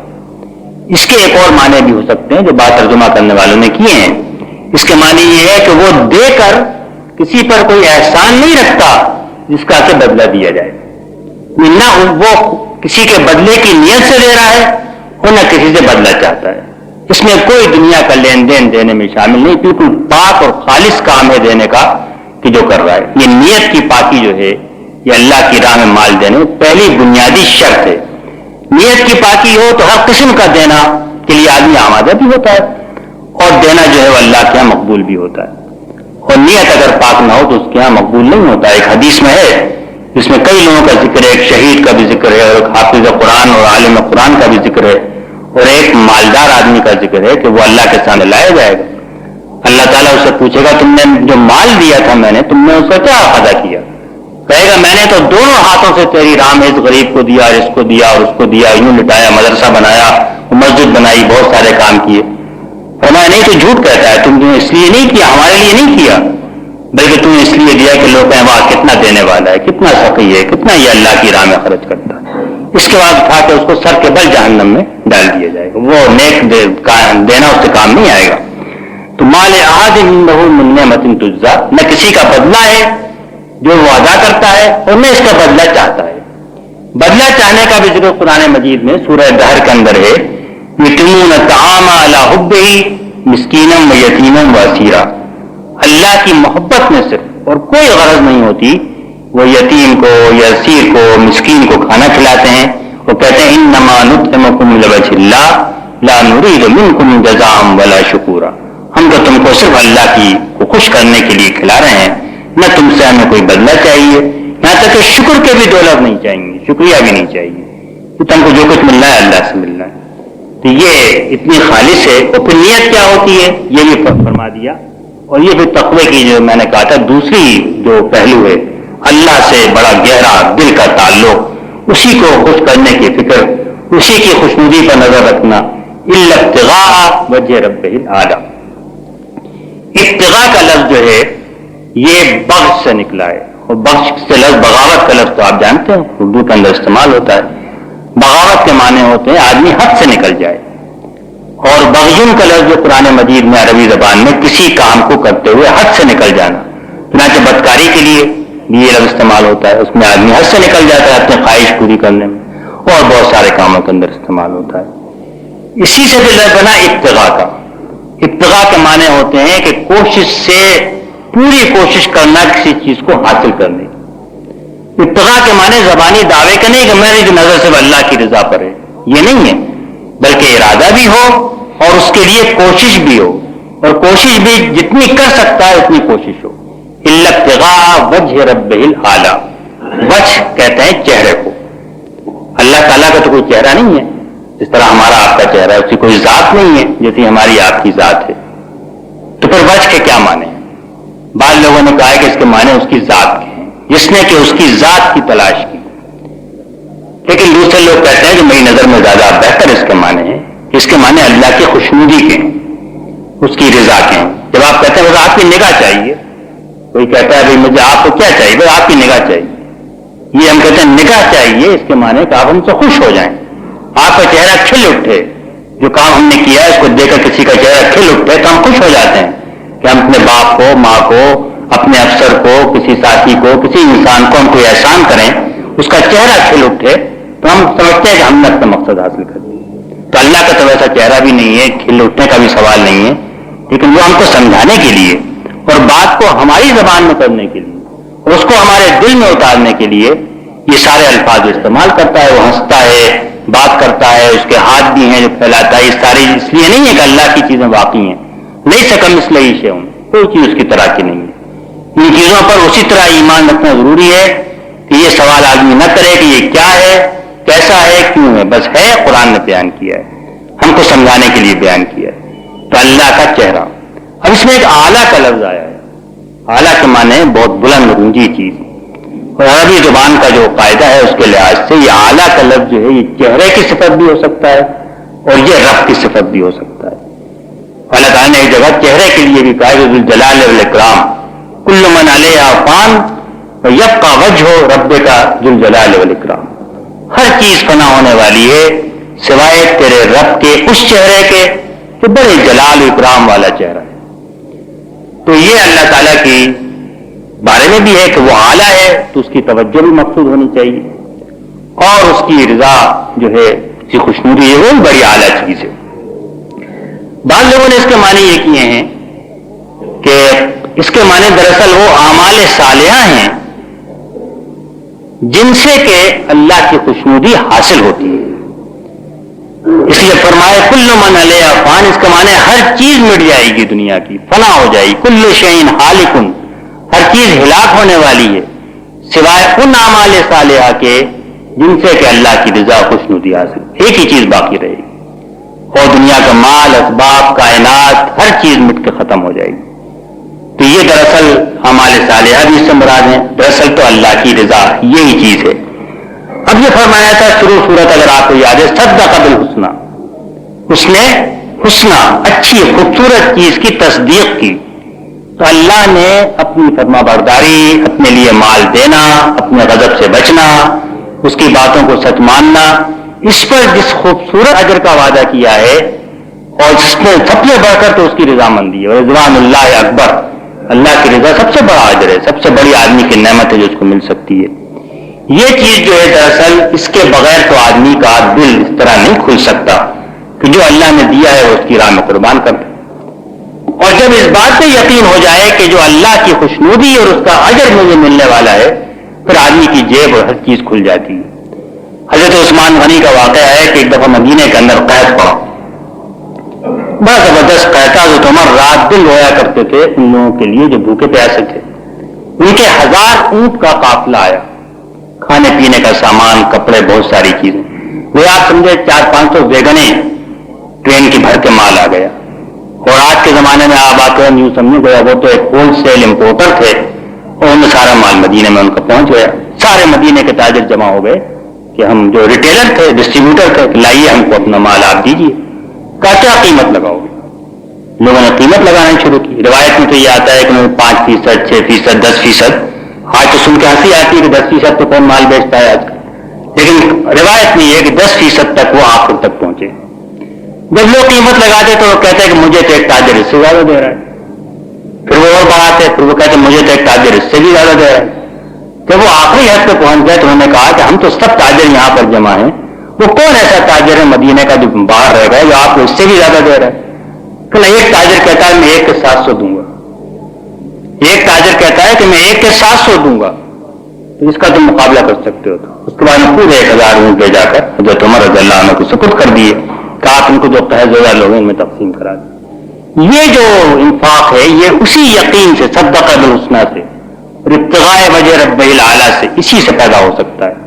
یہ تو ایک مالدار دولت مند آدمی کا دینا تھا. جو مزدور تھے, کسان تھے, جب حضور غزوہ تبوک پہ جا رہے تھے, جہاد درپیش تھا, روایات میں آتا ہے کہ مزدور رات بھر جا کر کھجور کے کھیتوں میں پانی سینچ کے پانی دیا کرتے تھے باغات کے اندر. صبح کو 2 سا ہوتا ہے 2.25 سے 2.5 سیر کا, 2 سا جو ہے وہ ان کو مزدوری میں ملا کرتے تھے. آ کر وہ آدھی مزدوری حضور کے ہاتھ میں رکھتے تھے. اس سے آپ جہاد کا سامان کیجیے, آج ہم اپنے اہل و عیال کے لیے لے جا رہے ہیں. یہ بالکل جو مخلص قلاش لوگ تھے یہ ان کا انفاق تھا. اور یہ جو ہے آپ نے دولت مند کا دیکھا, لیکن سب کے پیچھے جو ہے وہ صدق بالحسنی, جس کو یقین ہوگا اللہ کے وعدوں پر, ان خوبصورت چیزوں پر جو اللہ نے محفوظ کر رکھی ہیں, وہی یہ انفاق کر سکتا ہے. اور جس کے سامنے صرف اپنے رب اعلیٰ کی خوشنودی اور رضامندی ہوگی, پھر اس کو یہ وعدہ فرمایا کہ بل سوف یرضی, اور بس عنقریب ہی وہ راضی ہوگا. وہ راضی ہوگا, کون راضی ہوگا؟ کچھ لوگوں نے اس کا ترجمہ یہ کیا, اور یہ بھی ہو سکتا ہے کہ اللہ تعالیٰ راضی ہو جائے گا جب وہ اس طرح اللہ کی راہ میں دے گا صرف اسی کی خوشنودی کے لیے, تو اللہ اس سے راضی ہو جائے گا.